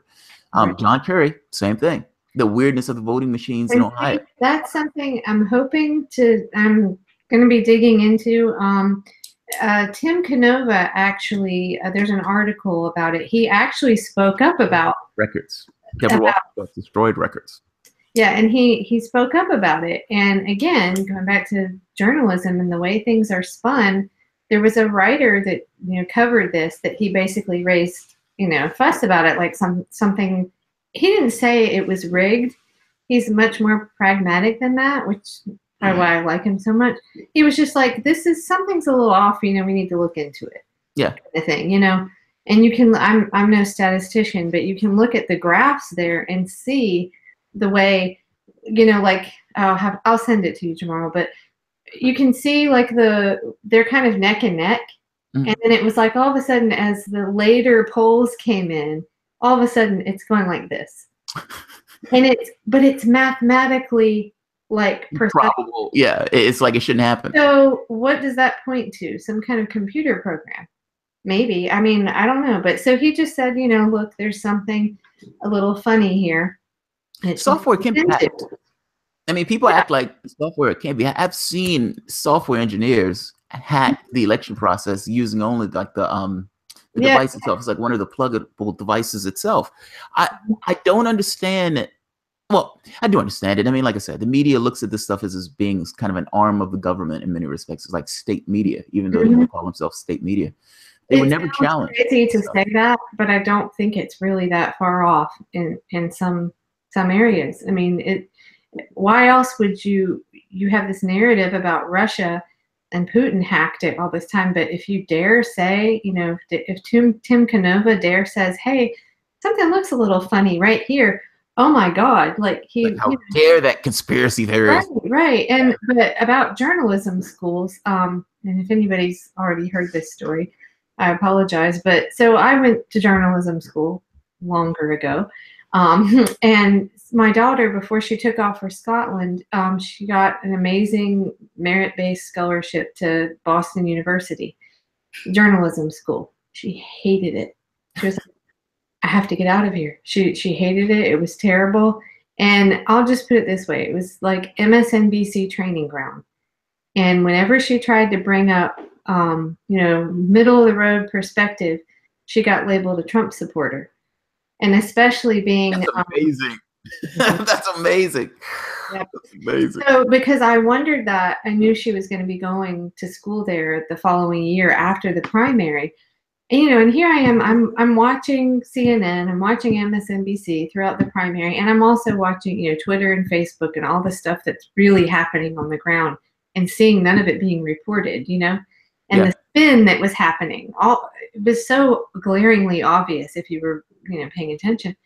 And I remember just saying to her, like, what are they teaching at journalism school? Like this can't be what they're teaching, right? And I don't know, that's what it seems. Was where she was. So now I have seen a Jeff Cohen, I think is his name, from Ithaca College. I should ask Victor. I wonder if he knows him because they're in the same area. But now he's been on RT America, and he talks a lot about, you know, he's pretty real about actually practicing journalism. But I'm afraid that a lot of our journalism schools are just cranking out good liberal, These are the robots that I think these guys look at it as a career. Yeah. Like the other career, it's like, how do you get ahead in your career? Yeah. I want access to this particular person. How am I going to get access to this person? If I piss this person off, is this person going to give me stories, you know, behind the scenes? And even for WikiLeaks, we're seeing situations where these guys were, you know, aligning their stories with the campaigns that they were covering. So they would submit a story to Hillary. Hillary's campaign would kind of give them approval for a particular story, and they would run with it. And you're like, wait a minute, you're supposed to be covering. It's like, how are you giving your story to one of the campaigns to review? This stuff becomes amazing. Like when you're seeing them doing this, it flies in the face of what the narrative is in regards to politics, in regards to journalism. You know, the biggest thing about WikiLeaks to me, I know this, if we get off on that, we might be going till about. No, go ahead. Hope Victor, I don't know, might not have been as concise as I should have been in the first part, but I'm sure that most I think people. You're perfect. Okay, well, he's very to the point. He's on script, so I think most of the people that watch you, this is not any news to them, but this is normal. Yeah. Well, yes and no. I don't know how many people knew about the CFAR thing. Like, I'm talking about WikiLeaks and voting. All this stuff we're talking about is pretty, you know, I think. Oh, But the big eye opener to me, and, you know, again, I consider myself pretty informed, and I was very much glued to the primary, but I guess I wasn't paying that much attention years ago when, I guess it was 2010. You know, I had my own illness and stuff. So, but when WikiLeaks kind of first came on the scene, I remember hearing about it, didn't pay a whole lot of attention to it. And it was only like, I guess 2 summers ago that I actually saw that the Apache, the footage, you know, I know you're talking about Chelsea. Right. Where, have you actually seen it? Oh, yeah. The gun down a Reuters reporter and the guys in the cockpit. You know, if I'm not mistaken, he was joking at some point, but didn't know who he was killing. Right. You know who he was killing. the shocking thing to me, and it just sort of started all, coming together, like, wow, maybe it's not North Korea state TV, but there's certainly like major filtering going on here, because I watched that and I just sat there like, oh my God, like I couldn't believe what I had seen, and couldn't believe that I hadn't seen it up to that point, because I'm more informed, even at that point, was more informed than a lot of people. And because a lot of people just don't, if it's not on the news, you're not seeking it out. And but I remember reading, or maybe Julian talked about it in a video with John Pilger, the Australian. Yeah.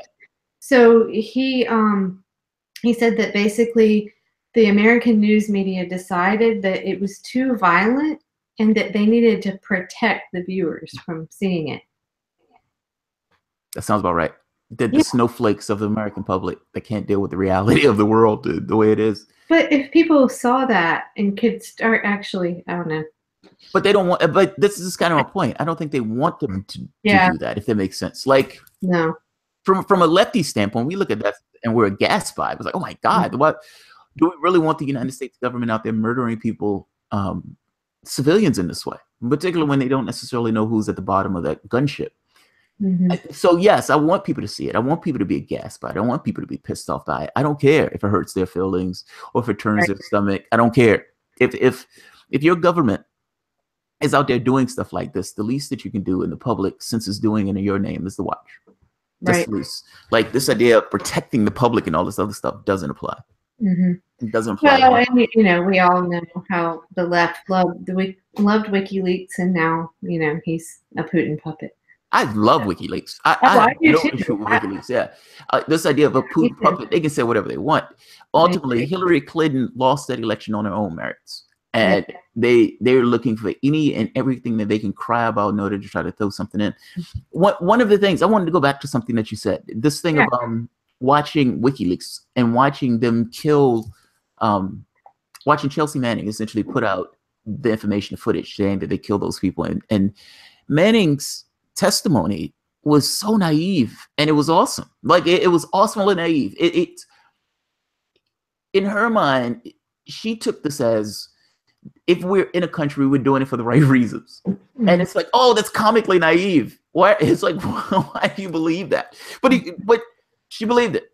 And so in her mind, she's like, look, we're doing really bad things here. I mean, this isn't helping at all. I don't understand how this is helping. And maybe if I put this footage out. Do you remember the kids? There were kids in that van. Yeah. I mean, it's comically naive that she had this belief that the United States was in these countries for the right reasons, and was shocked by this idea of, oh my God, we're doing bad things in this country, and we're going to piss people off in the way that we're doing it. There's speaking of the media dropping the ball massively, I don't know if you remember this. Obama has a drone strike and murders an American citizen. And in murdering this American citizen, Alawaki. No, that's not Alawaki. Alawaki, I think that's his name. Now, mind you, the United States has screwed with this guy, put this guy into a prison in like Yemen or somewhere like this. He gets out angry and upset, and he becomes this kind of cleric. At the end of the day, the guy is still an American citizen. And he drone strikes the guy. And the question becomes, well, wait a minute. He's an American citizen. What's with due process? How certainly that guy has a right to life. I mean, don't you just drown this guy? Yeah, it's like, how are you doing this? And the argument to this was Eric Holder. Eric Holder goes out into the public and he says, look, due process under law doesn't necessarily mean this is due process under the judicial branch. The president of the United States can make the determination and give him a fair process that's due process under law. Which, making his argument of, you don't need the judicial branch. The president of the United States can make the determination to murder Americans abroad if the president of the United States sees fit to do that. Now, that's a mind-blowing statement. Like, that statement is mind-blowing. The president of the United States has just become a king, and he's just murdered an American citizen abroad. Mind you, killed his kid also, by the way. Right. Completely different location, drone strike, the kid. Oh, wait, is this the one where there was also a daughter? Yes. Too? Yeah. Okay. Yeah. I do remember now. Okay. Yeah. They've snuffed out his entire family. Uh, And making this argument, hey, due process under law doesn't necessarily need the judicial branch for that to take place. And I'm sitting there, I'm like, wait a minute. He just said that the president can make the determination on who to murder. And this goes by without a hitch. Like all of these journalists are sitting there and you would think they would be completely incredulous about this. Well, wait a minute. Why does the president get the authority to murder civilians abroad? Like, what does the president get the authority to murder an American citizen? At which point, where does it say that that due process can be done under the presidential branch? None of the stuff came up. None of it. I think some lefties might have said something about it. I think somebody might have pushed back, like in this kind of really tepid way. But this went off without a hitch. If Donald Trump did that, oh man, heads would explode. Heads would explode. Well, except for when we had, was that Brian Williams? Like when right. Off the rocket, always being presidential now. Touching himself So inappropriately. I don't know. Yeah. Right. Went into another country. Yeah. Yeah. So Yeah. I don't know when it comes to foreign policy. I mean, you know, that's the area gets kind of fuzzy. And I mean, even with Bernie, you know. Yeah, it does get fuzzy. No, oh God. Not fuzzy, but Wait a minute. Where's Bob? Where's Bob? You're about to get hate mail. No, the foreign policy thing when you say it's fuzzy because Bernie said he has a mixed record on foreign policy. His record is not necessarily the most spotless in the world. I've made this point that his record is better than many or most in regards to foreign But you know what? I'm not up for making excuses for anybody. And I brought this up. I started becoming one of the naysayers at our Burnstorm thing. And I really love these guys. They're doing great work and I applaud everything they're doing. But I was like, you know, early on, I'm not happy with this Russia stuff. You know, all of a sudden when Bernie started, you know, kind of going along with that, I was like, ugh. And I think that was kind of when I really started, I don't want to say not supporting him, but just, I don't know. I don't support that. I put it that way. Exactly. I definitely don't support that. I think that's so bogus. And it was so funny that first vote became, it was something where it was the sanctions. Yes, it was the sanctions, but it was like sanctions against Russia and Iran. Yeah, it was so 2 votes. Yeah. It was, I was like, is this ambiguous on purpose? It must be this way because he voted no, but he only voted no if you looked into it against the sanctions against Iran, not Russia.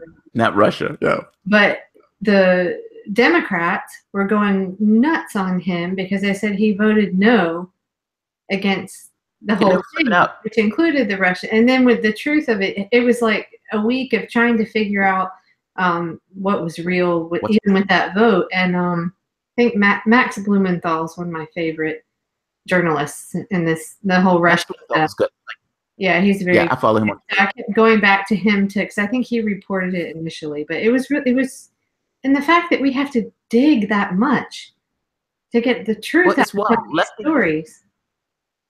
Yeah, lefties hit him for making the vote, and the Democrats hit him for not making the vote. Like it was like you're in this weird no-win scenario where Democrats are screaming at the top of their lungs about Russia, and you know, this is. In and of itself, this is somewhat of a ridiculous situation. Bernie Sanders was cheated by the Democratic Party.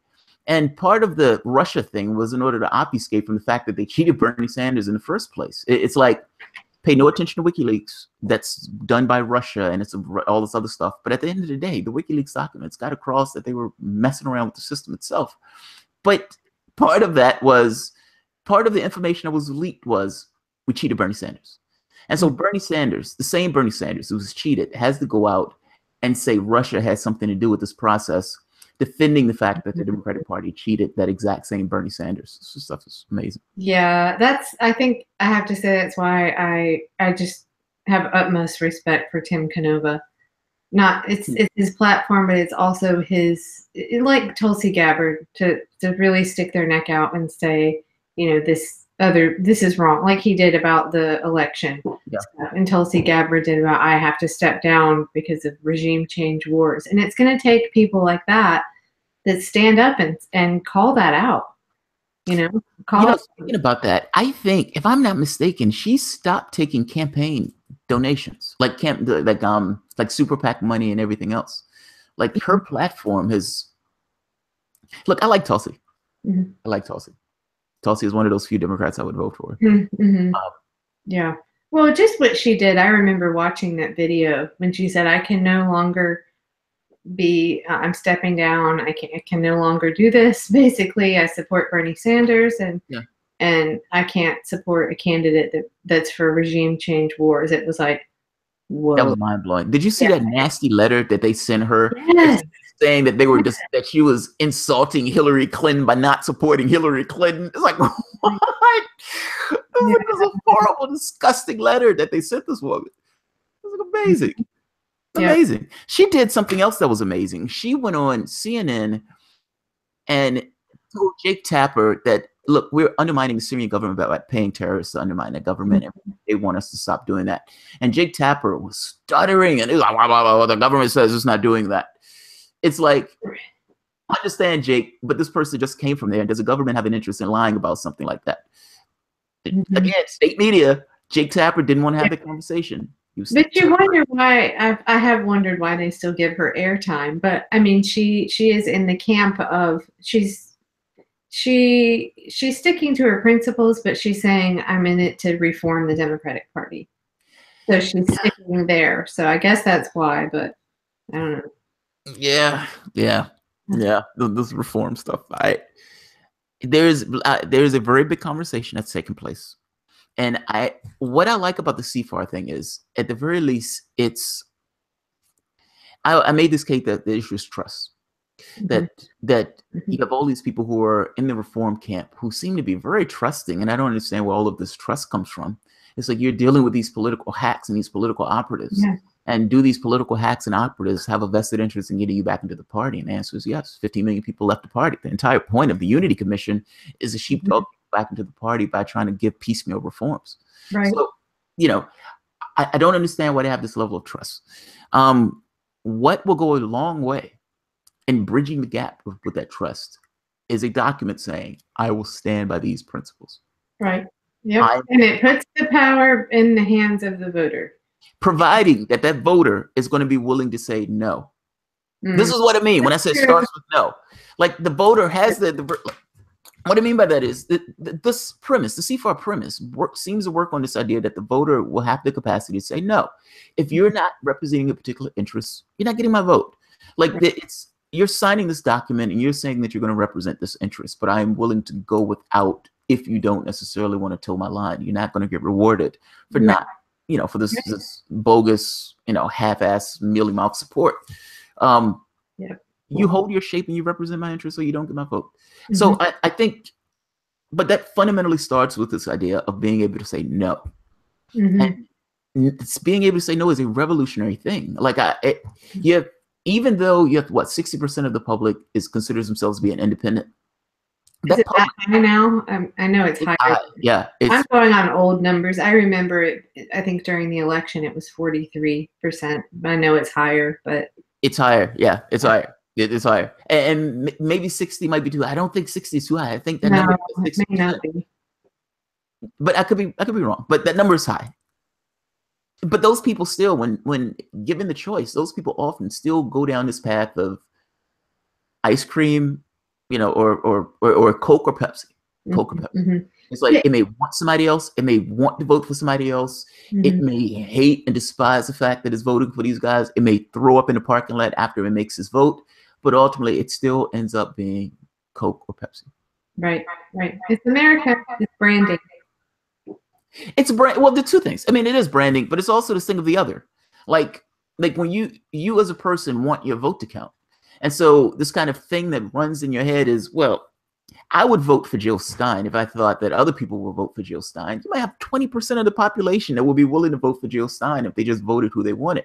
But instead, they say, well, I'm terrified of this other guy. I don't think Jill Stein has a chance because I don't think other people will vote for Jill Stein. So, okay, by process of elimination, I'm going to swallow my pride. I'm going to throw up in the parking lot and I'm going to vote for Hillary Clinton. Like, it's this whittling down of choices in this way because they're not willing to just say no and stand by the person who they themselves want. So Jill Stein may have gotten 10% of the vote, but instead Jill Stein gets 1% of the vote because those people look at it and says, I don't want to waste my vote. And I look at it as the lesser of the two evils. And so, they come with this Well, kind see, of I think you asked about the Green Party. I think that illustrates some of that. As Oh, much it does. as I love the Green Party, I mean, Gary Johnson got more.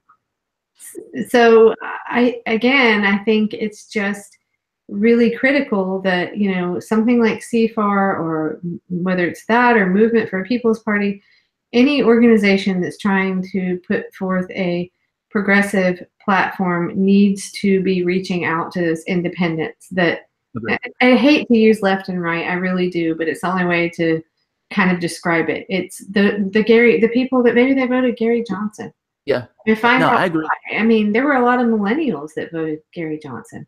Shocking. It might have just been would you say shockingly? Well, because I feel like it was probably just the pot, maybe. It was probably the pot. It's funny. As you said that, I'm sitting here thinking it was the pot. It was the pot. Might have been. But still, I mean, when you look at that I think he got 3%, right? Or maybe it was more. I don't remember his percentage, but yeah, I do think he got more. It was more than Jill Stein. So we just we have to look at those, who are those voters, and I think not doing that is a big mistake. I think you make a damn good point on this.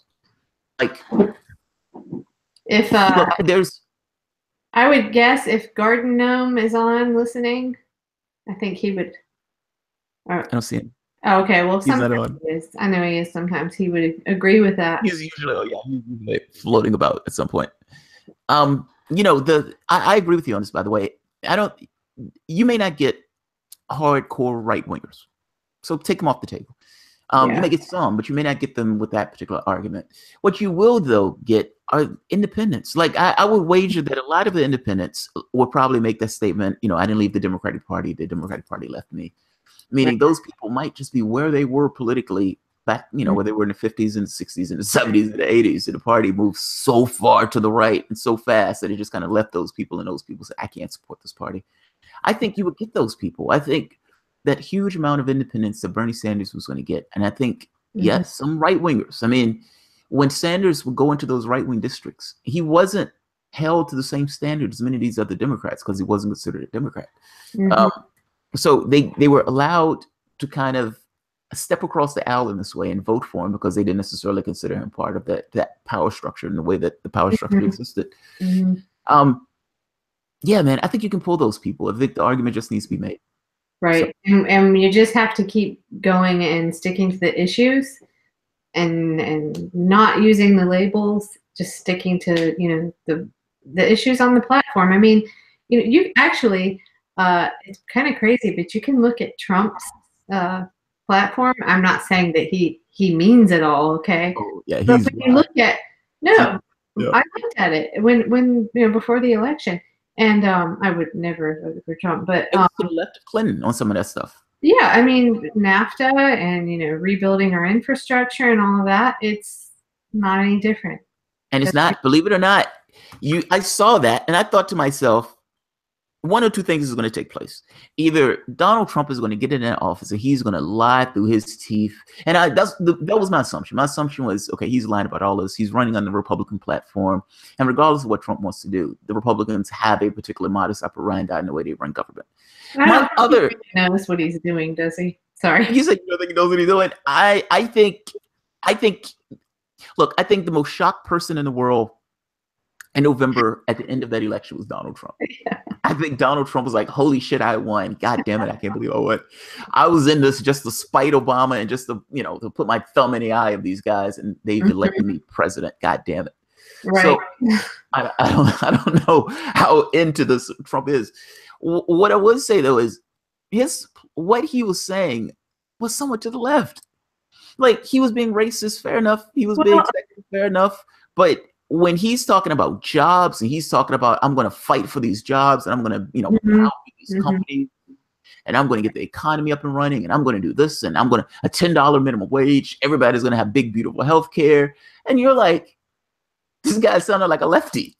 This guy sounded like a lefty. I think it's populist. It is populist. I thought he had the potential to rock that office.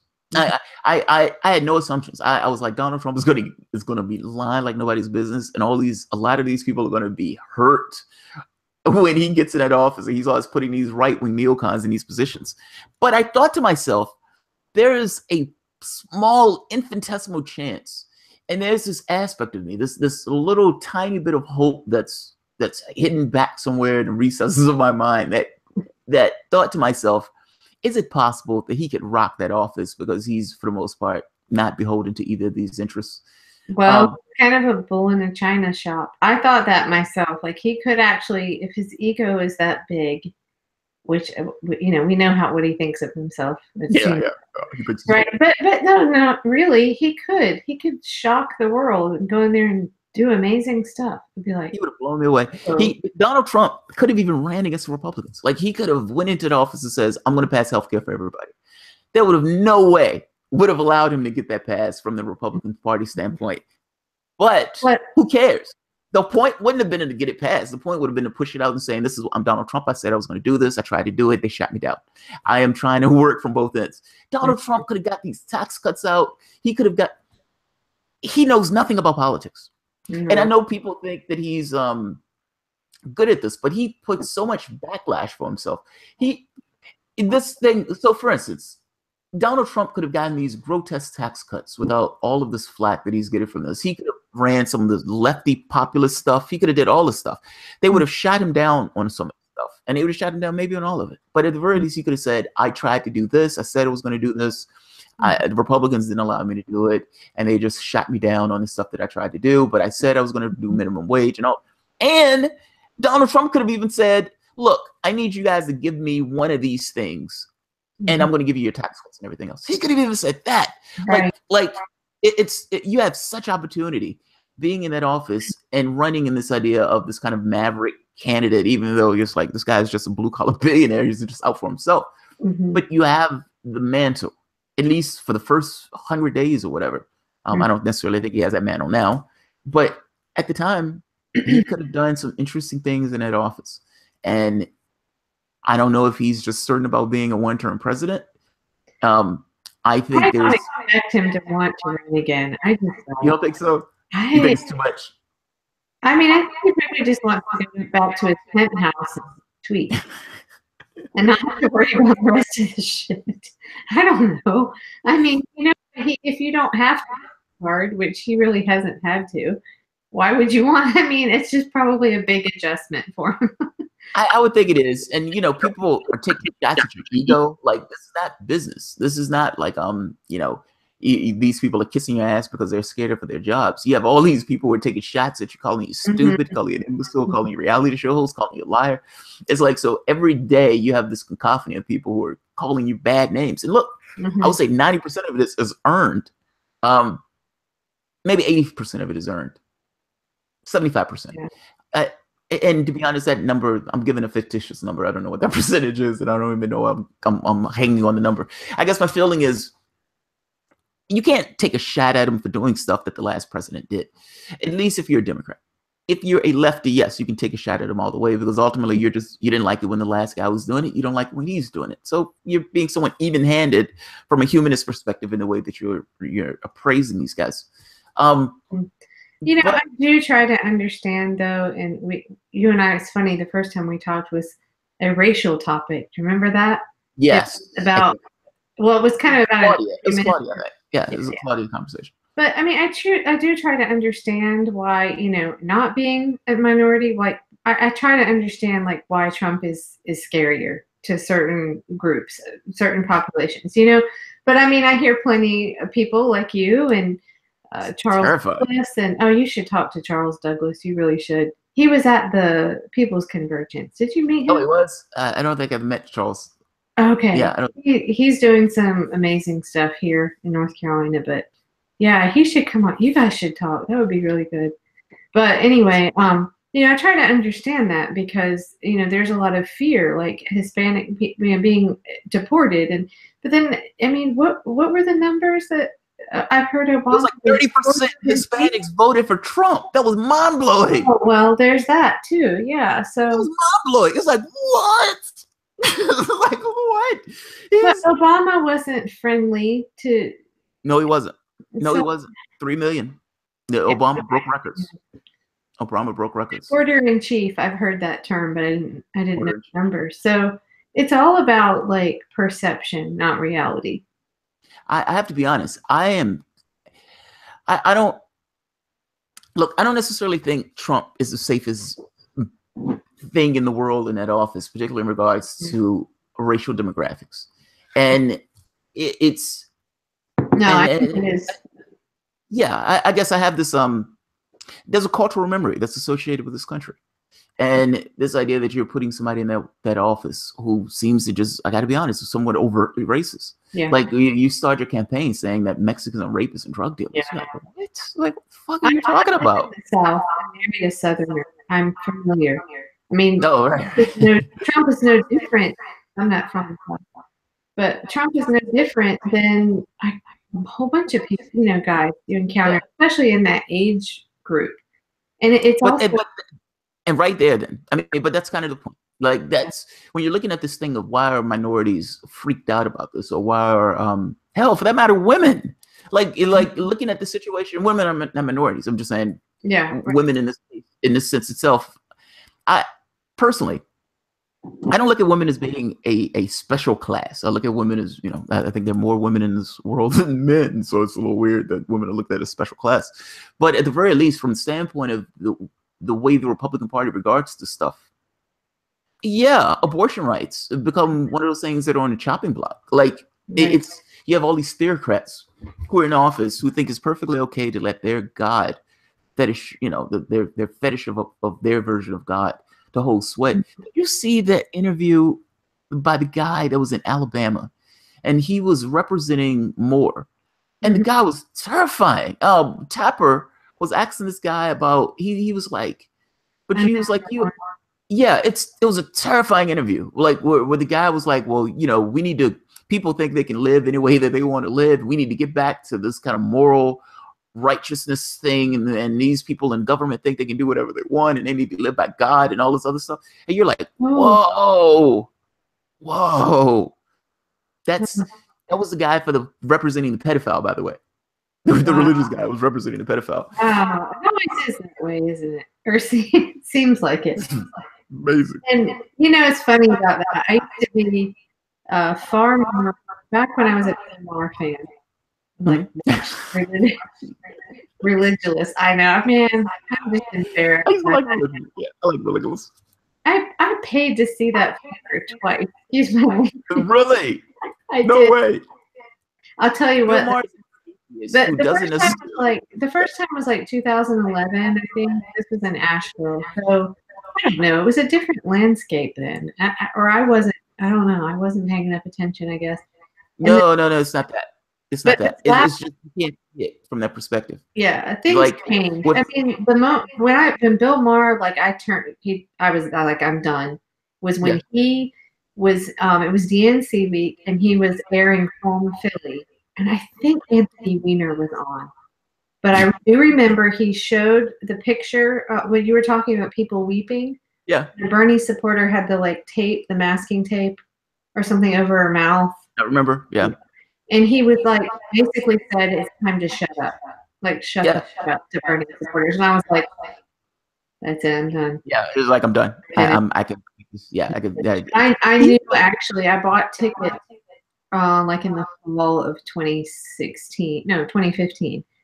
And by the time he came around in February, I was like, I don't really think I want to go to this. Yeah, I don't see the show. I sat there and I almost walked out. He makes dumbass arguments. Like Hillary apologist.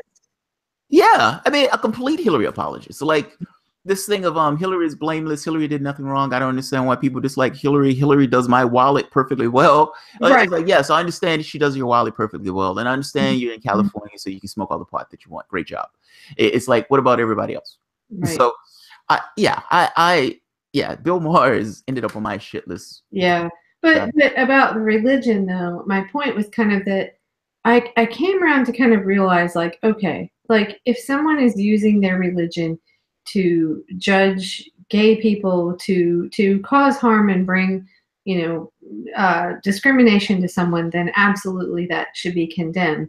But I came to kind of realize that, on the same note, it's like really awful to just be this, just, I don't know, militant atheist, that like everybody that has a religion is bad. And I started to really kind of see the flip side of that. And I just decided, you know what, I'm really turned off by that. Like I'm embarrassed that I have a copy of Religulous in my cabinet over here, because we were in the early 2000s, I think, of, the right wing was really surging, and the Tea Party, and there was just kind of this liberal backlash to all things religion and anti-gay, and rightfully so. I think, it was good that we did that, but you get to a point where you can take it too far. It's like, sorry, mind if I go on? There's a no. I think it was in Religulous. Richard Dawkins goes to is it Haggart? Who's the guy? I think it's Haggart, but I'm not sure. He goes to his church, and and to think, okay, whoever the guy, I think he got caught, like was one of the guys that got caught molesting. Ted Haggard. Yes. Okay. Well, it depends. Like, so Ted Haggard had this video out where he got caught by his church essentially being gay, and he was his church kind of ostracized him and everything else. Is that what you mean? I think so, but I'm not specifically talking about that. It was just at the time of this movie, none of that had come out. But Ted Haggard, he let Richard Dawkins into his church, which to me, I thought, well, I mean, kudos to him for doing that, like knowing that this guy is militant atheist and probably, is going to give him what for, right? And so, but I was just like really turned off by that. And I like Richard Dawkins, but I'm more like agnostic / atheist. But he just came in and was just like, just rudely antagonistic right off the bat. And it was really atheist thing is, and that's insane to me. Like I don't understand this. Atheism is a religion in and of itself, right? Like if it's going to make this argument that Christians need to prove and to prove that your God exists, then prove that their God doesn't exist. I mean that goes both ways. I do think that the order of magnitude, like where somebody's like, there's a God and there's angels and they have harps and they're flying. Yeah, that gets kind of comically ridiculous at a certain point. Yeah, but you're gonna like just belittle some old lady that like believes that, and she prays and she's a good person. I mean, yeah, what the hell good is that? The left. There was this thing where we were having this conversation about the left and its issues with religion, and the majority of the items we agree. Like it's a natural dovetail with regards to the left and religion. The only difference between those things is their stance on homosexuality, their stance on abortion, and this thing of God. The God thing can be ignored. The stance on LGBTQ, not so much. That it's like, I consider that stuff hate speech. I don't care about your religion in this case. You can't necessarily have your God tell people how they're supposed to live their lives. So some of that stuff, fair enough, but you're not going to agree with everybody on everything. Right. And this idea of, these lefty ideas in regards to the poor and all this other stuff, that stuff dovetails. I am massively uncomfortable with this kind of neo-atheism, the way these guys come out as if they're right, which I don't understand. Well, it's applying the same framework with any religion to atheism. It's, I believe in this no matter what, and I'm not going to push it on anybody. Or, I think you have, I don't know, I think it takes a different kind of person to be comfortable being agnostic and saying you don't know. I am okay with saying I don't know. Like I used to be more in this camp, in this kind of new agey camp, and somewhere along the way I ended up realizing I have no idea. It's like how, even if you're getting into people who do this like out of body experience stuff, this this lucid dreaming stuff or whatever, even those people ultimately at the end of the day, they don't know. Like they could say, this is what I've seen, this is what I've experienced, these are the things that I've encountered, et cetera, et cetera, et cetera. But at the end of the day, they don't know. It totally could be the flying spaghetti monster. Yeah, right. Oh, it'll be mind blowing. It's like, oh my God. I'll have colanders on their heads and whatever that is. Yeah. His noodly appendage. That's the funniest website. Have you seen that? There was some like letter to the Board of Education in Kansas. Oh, you have to look this up. It's so funny. I don't know, it's been years since I saw it, but it's on the, look up the, yeah, the Flying Spaghetti, the Church of the Flying Spaghetti Monster. Oh, gee, that's hilarious. It's That's so hilarious. funny, but they wrote this letter, kind of fake letter to the school board, I think. Like, I don't remember all the details. You have to look it up. I think kind of like saying I should be able to practice my religion and. I mean, I may be, yeah, but they do have a point. Like this thing of this is like, I believe in God and Jesus, and I believe in the Holy Ghost, and I believe that they're angels, and et cetera, et cetera. And it's like, if somebody else comes up and says, I believe in Thor and Zeus, and it's like, how dare you, sir? It's like, but you understand that ultimately those things are very similar to one another. Like the mythology of one is for the most part the mythology of the other. You're using a book to justify your belief system, and it's like, it's like, you don't need a little bit more than that book. No, this book is all I have. This book is all I need to legitimize my thing. Here's the thing, though. One of the most interesting things, I had a conversation with a friend of mine, and extraordinarily bright. And I was like, why are you going to this church? Like, what? Like, it's not so much, I don't necessarily care if people find some reason to exist and this is, some kind of religious thing. Fair enough, whatever. But my point to her was like, you're exceedingly bright. You certainly understand that this stuff, you can't put your finger on any of it. This is something that a book has told you. You're told just like, as kids, and you're brought up in the church and all this other stuff. So for the most part, your parents kneecapped you and you had to pull yourself out of it. You never pulled yourself out of it. And she says something that's perfectly true. That's fascinating that she's aware of it, and somewhat comical and even somewhat philosophical that this is her solution. She said, look, if I decide that I didn't want to believe in this, what would I believe in? And I'm like, what do you mean, what would you believe in? She said, what would I believe in? I mean, this not only is this kind of societal thing, meaning this kind of cultural thing in regards to people I interact with, but what would I believe in? You're saying I should believe in just in nothingness? And in her mind, she's hitting the void. Like she's hitting her head on this concept of void. Like, what do you do for the void? If you believe that there is no purpose, meaning there is no God, meaning there's, in the same way that somebody bakes a hammer, this hammer has a point of nailing or, banging things in, be it a criminal or a nail. If there's no God, and then human being doesn't necessarily have anything, meaning it doesn't have a maker or creator, that human being is radically free to make the determination about how they want to live their life. And what they determine matters. Like, so this idea of having this instruction booklet of this is how you must live your life, and here's all this dogma and all that stuff goes away. Is this like a fear that the purge is going to happen? No, in her mind, it's uncomfortable being that free. Like, it's like, I don't know how to deal with the situation of not having a purpose. Like, in her mind, I need to have a God because a God gives me purpose and meaning. Now, to be fair, even if you did have a God, that doesn't necessarily mean you matter any more than you did if there wasn't necessarily a God.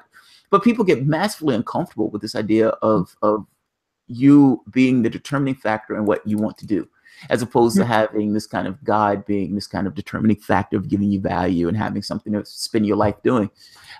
She hit her head on the void. And her response to this wasn't to laugh at the void or anything like this. Her response to this was religion. Jesus. I need Jesus. I need to keep this an aspect of my life. I can't even wrap my head around what that means. I've never been able to. Just when someone says that. Laugh at the void. It just means no. I mean, I need Jesus in my life. I need Jesus.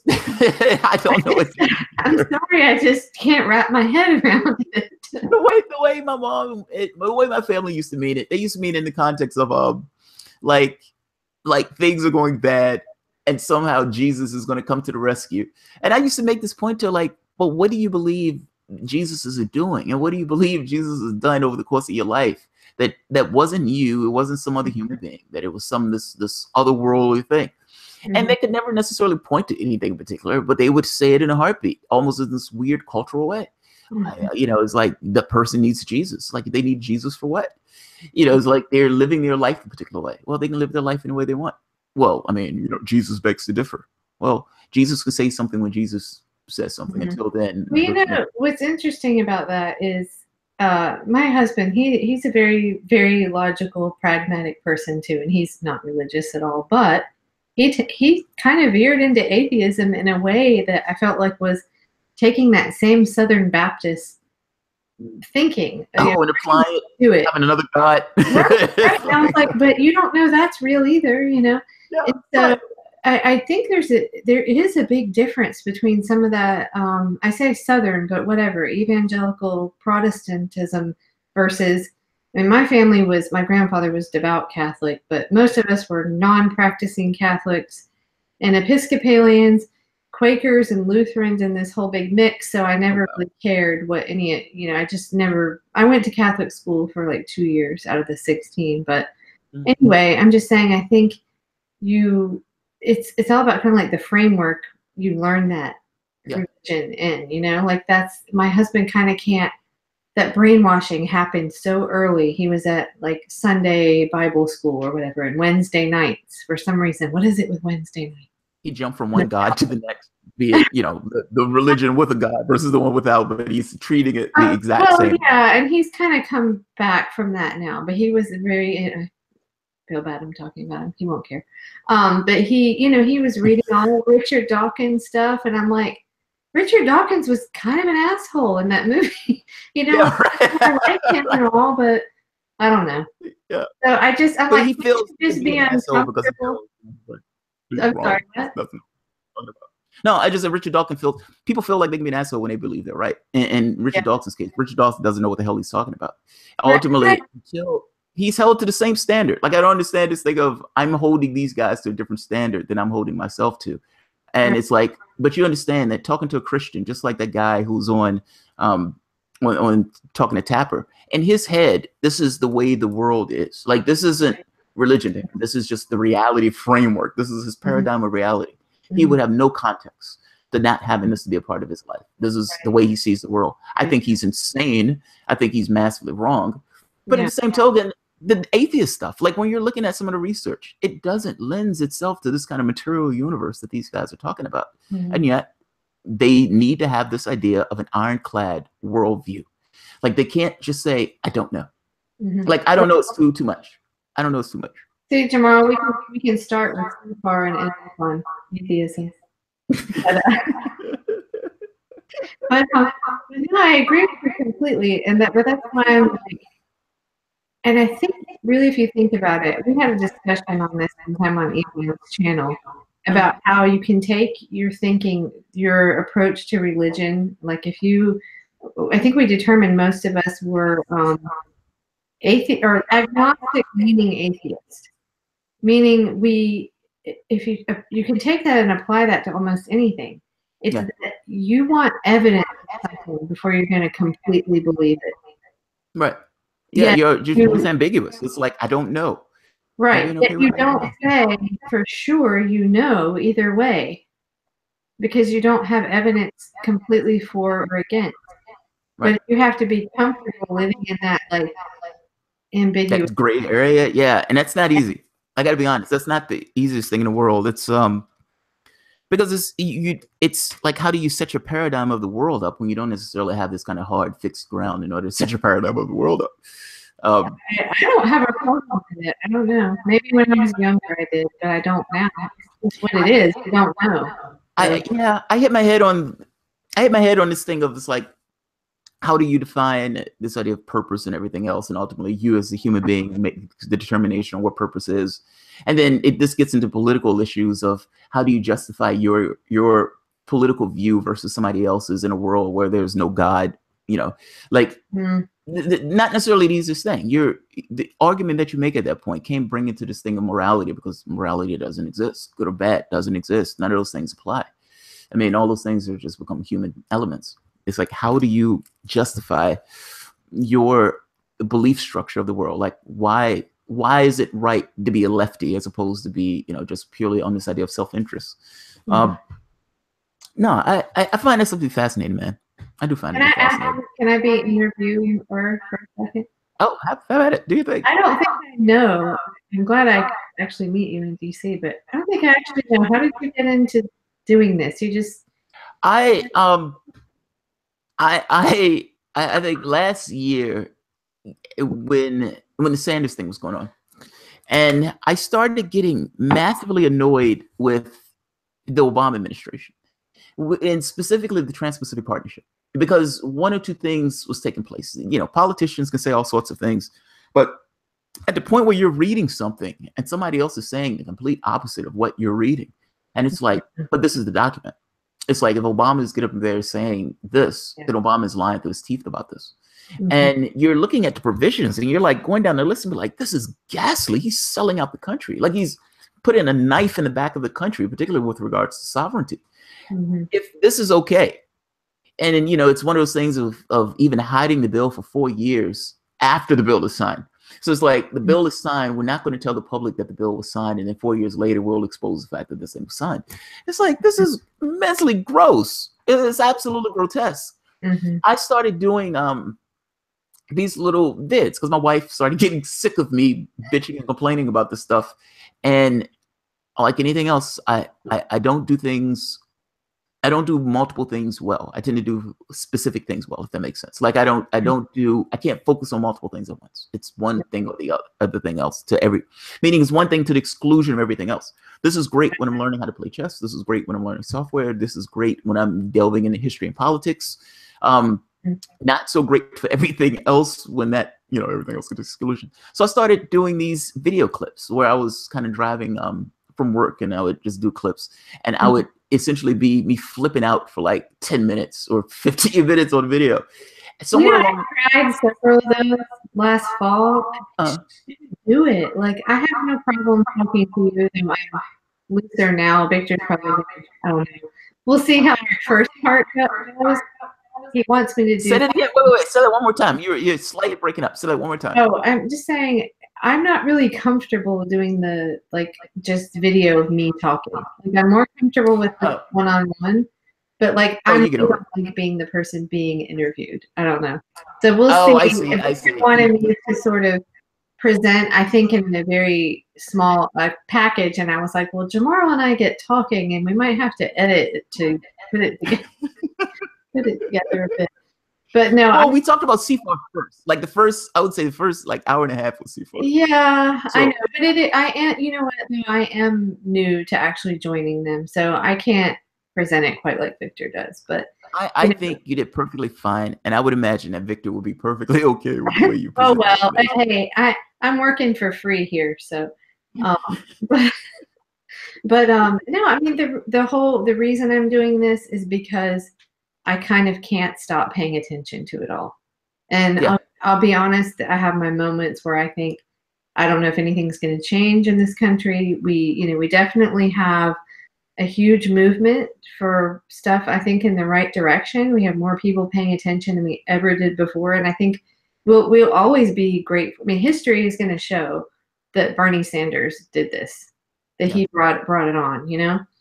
So, but anyway, I sort of got inspired by that, and I was actually a fan of his long before, but I kind of can't stop caring, at least for now. And so I'm constantly just watching everything that's going on in the news, and you know, like I said, I just kept tweeting at Victor and met him in Philly, and I kept retweeting his Bernie or Bust stuff, and I really believe in the idea of saying, you know, yes, we want you to come to our side. Like, invite the candidates over, but so it's not an ultimatum right off the bat. We want to show that this is a platform that you're for anyway, right? Yeah. But in the end, like what the Democratic Party isn't doing is that if you're not going to support this stuff, then you don't deserve the vote of the people that were attracted to you in the first place because you said you were for that. Agreed. No, agreed. So that's why I'm doing what I'm doing and volunteering and all that stuff. We'll see. I'm honestly not. I don't know that I'm very good at public speaking. So we're going to the Unrig Summit. Are you going to that? What summit? What's it called? The Unrig Summit. I am not going. I had to be honest. I haven't heard of it. The Unrig Summit. Oh my gosh, you have to. Okay, so this one I have to go to this because I thought, oh my God, I went to People's Summit. It was in Chicago, and I flew. And I hate flying. I Yeah. hate flying, and I know I saw you on video there, but I didn't know you were there. I never ran into you. But I hate flying, but I went there, and it was good. I don't think it was as good as the People's Convergence, but just because I felt like it was more interactive at the People's Convergence, less, I don't know.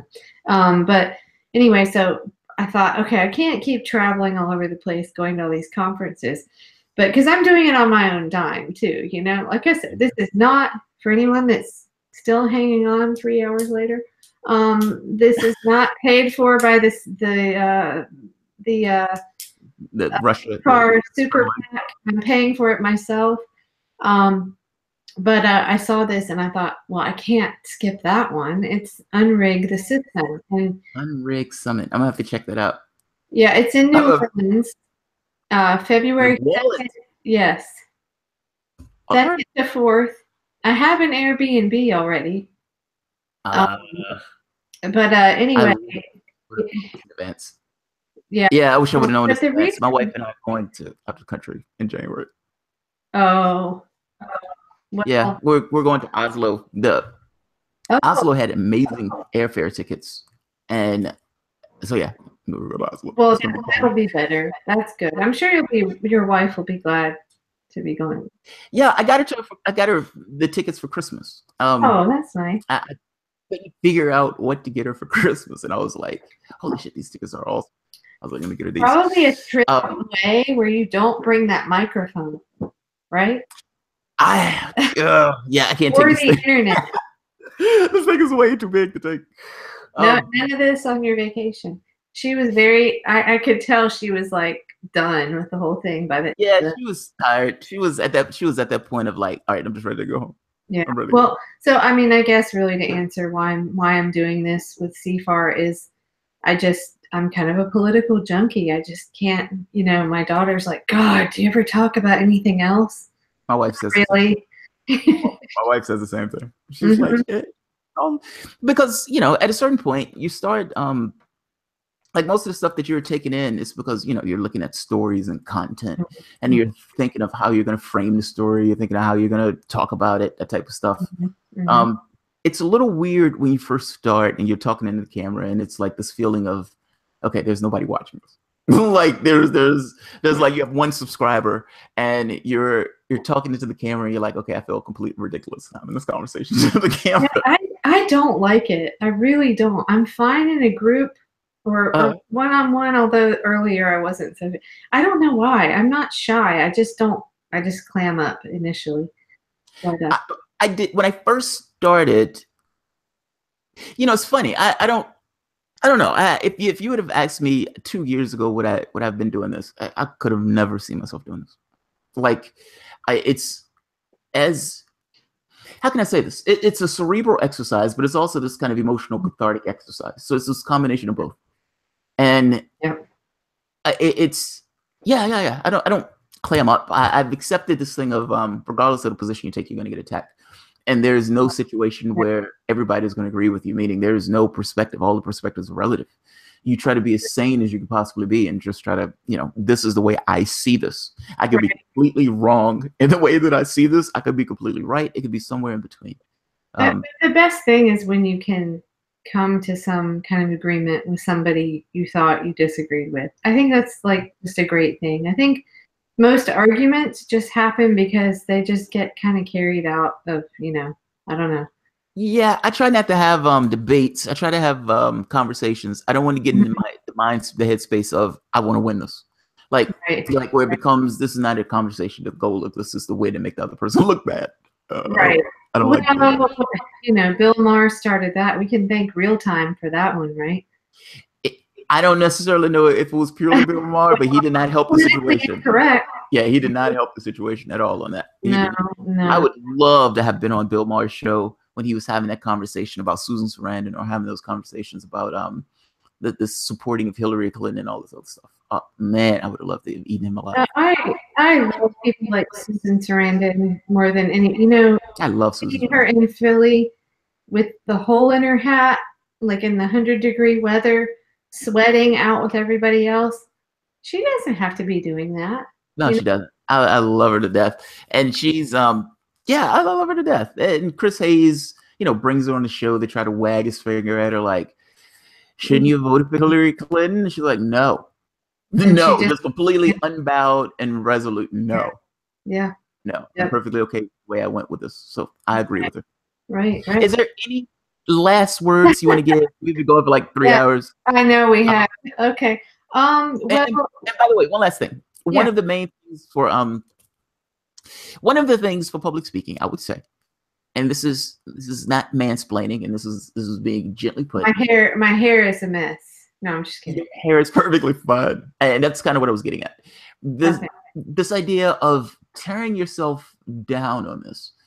There's no perfect way to do this stuff. I mean, you're not going to be this polished person who's on television doing the news, and I don't think people want you to be this polished person on the TV doing the news. They want you to be. I think a lot of people are sick of that, honestly. I think they want human beings. Yeah, and they want to know that you're being earnest when you're giving them the information that you're giving. I would say, assume for the moment that unless something else just goes miserably wrong with the way things go, which I don't think things went miserably wrong. I think things went perfectly fine. I think you represented CFAR perfectly well. To assume that things went well. Like, granted, there's not going to be a situation where things go well all the time. It's just the way it is. But I wouldn't necessarily just make the assumption that things are going bad or that I didn't necessarily communicate it well. Or I didn't necessarily. But you're not the one writing everything, though. I'm representing it, and I have my own kind of spin on it. True. My own perspective, so... No, that's true. And I'm not trying to subsume your perspective. I guess I don't like people tearing themselves down when they don't necessarily have to tear themselves down, particularly when they've done a perfectly okay job. That's all. Okay. Well, I've never been a spokesperson for an organization. I just care a lot about all this stuff. When my 13-year-old daughter asked me, why do you talk about nothing but politics? Why do you care? And I think we were sort of veering over there a second ago, but I think it's that I care because it's about news stories and the truth. It's about, as you said, the human condition and the fact that we have economic disparity like we've never seen. And I didn't get really personal, but few people that might be watching, or maybe they were earlier, know I've had experience personally, both extremes of the economic spectrum, so I know.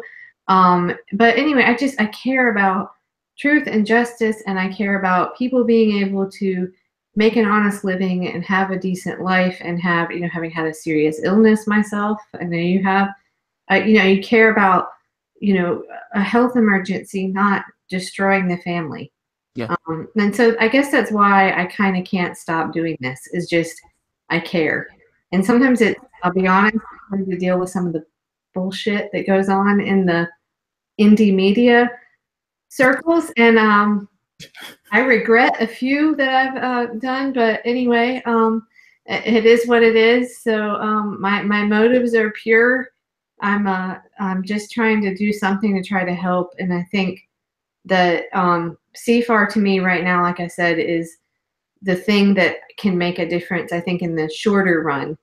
And then maybe those candidates funnel into a movement for a People's Party or whatever. Whoever is for the right positions, I think, that Americans want. So there's my nice closing after 3 hours. We'll very cool. All right. We'll remove the Bill Maher section, right? Yeah. No, that can stay. That's perfectly fine. Okay. That's perfectly fine. Okay. He's real being a funny asshole. He can take a little rip. Yeah, he needs it. He needs it, man. I tell you. Oh, he just looked scared when Trump won, and I have to say, I kind of enjoyed that. Probably was scared. I mean, he was making all those jokes about Trump being an orangutan and all this other stuff.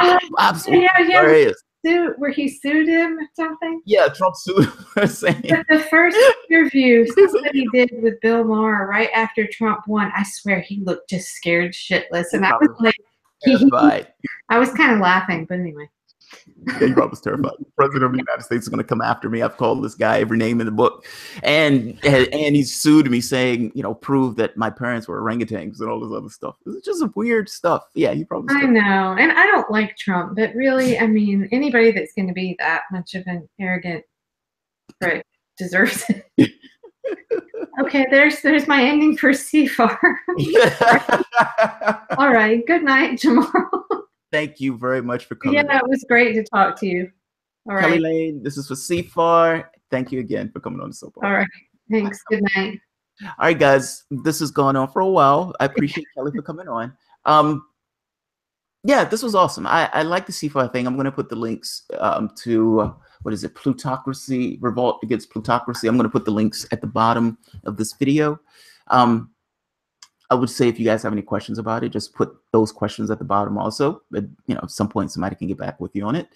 But I like this idea. So, Kelley Lane, thank you for coming on. And you guys have a good night. Or what's left of it. Have a good one, guys.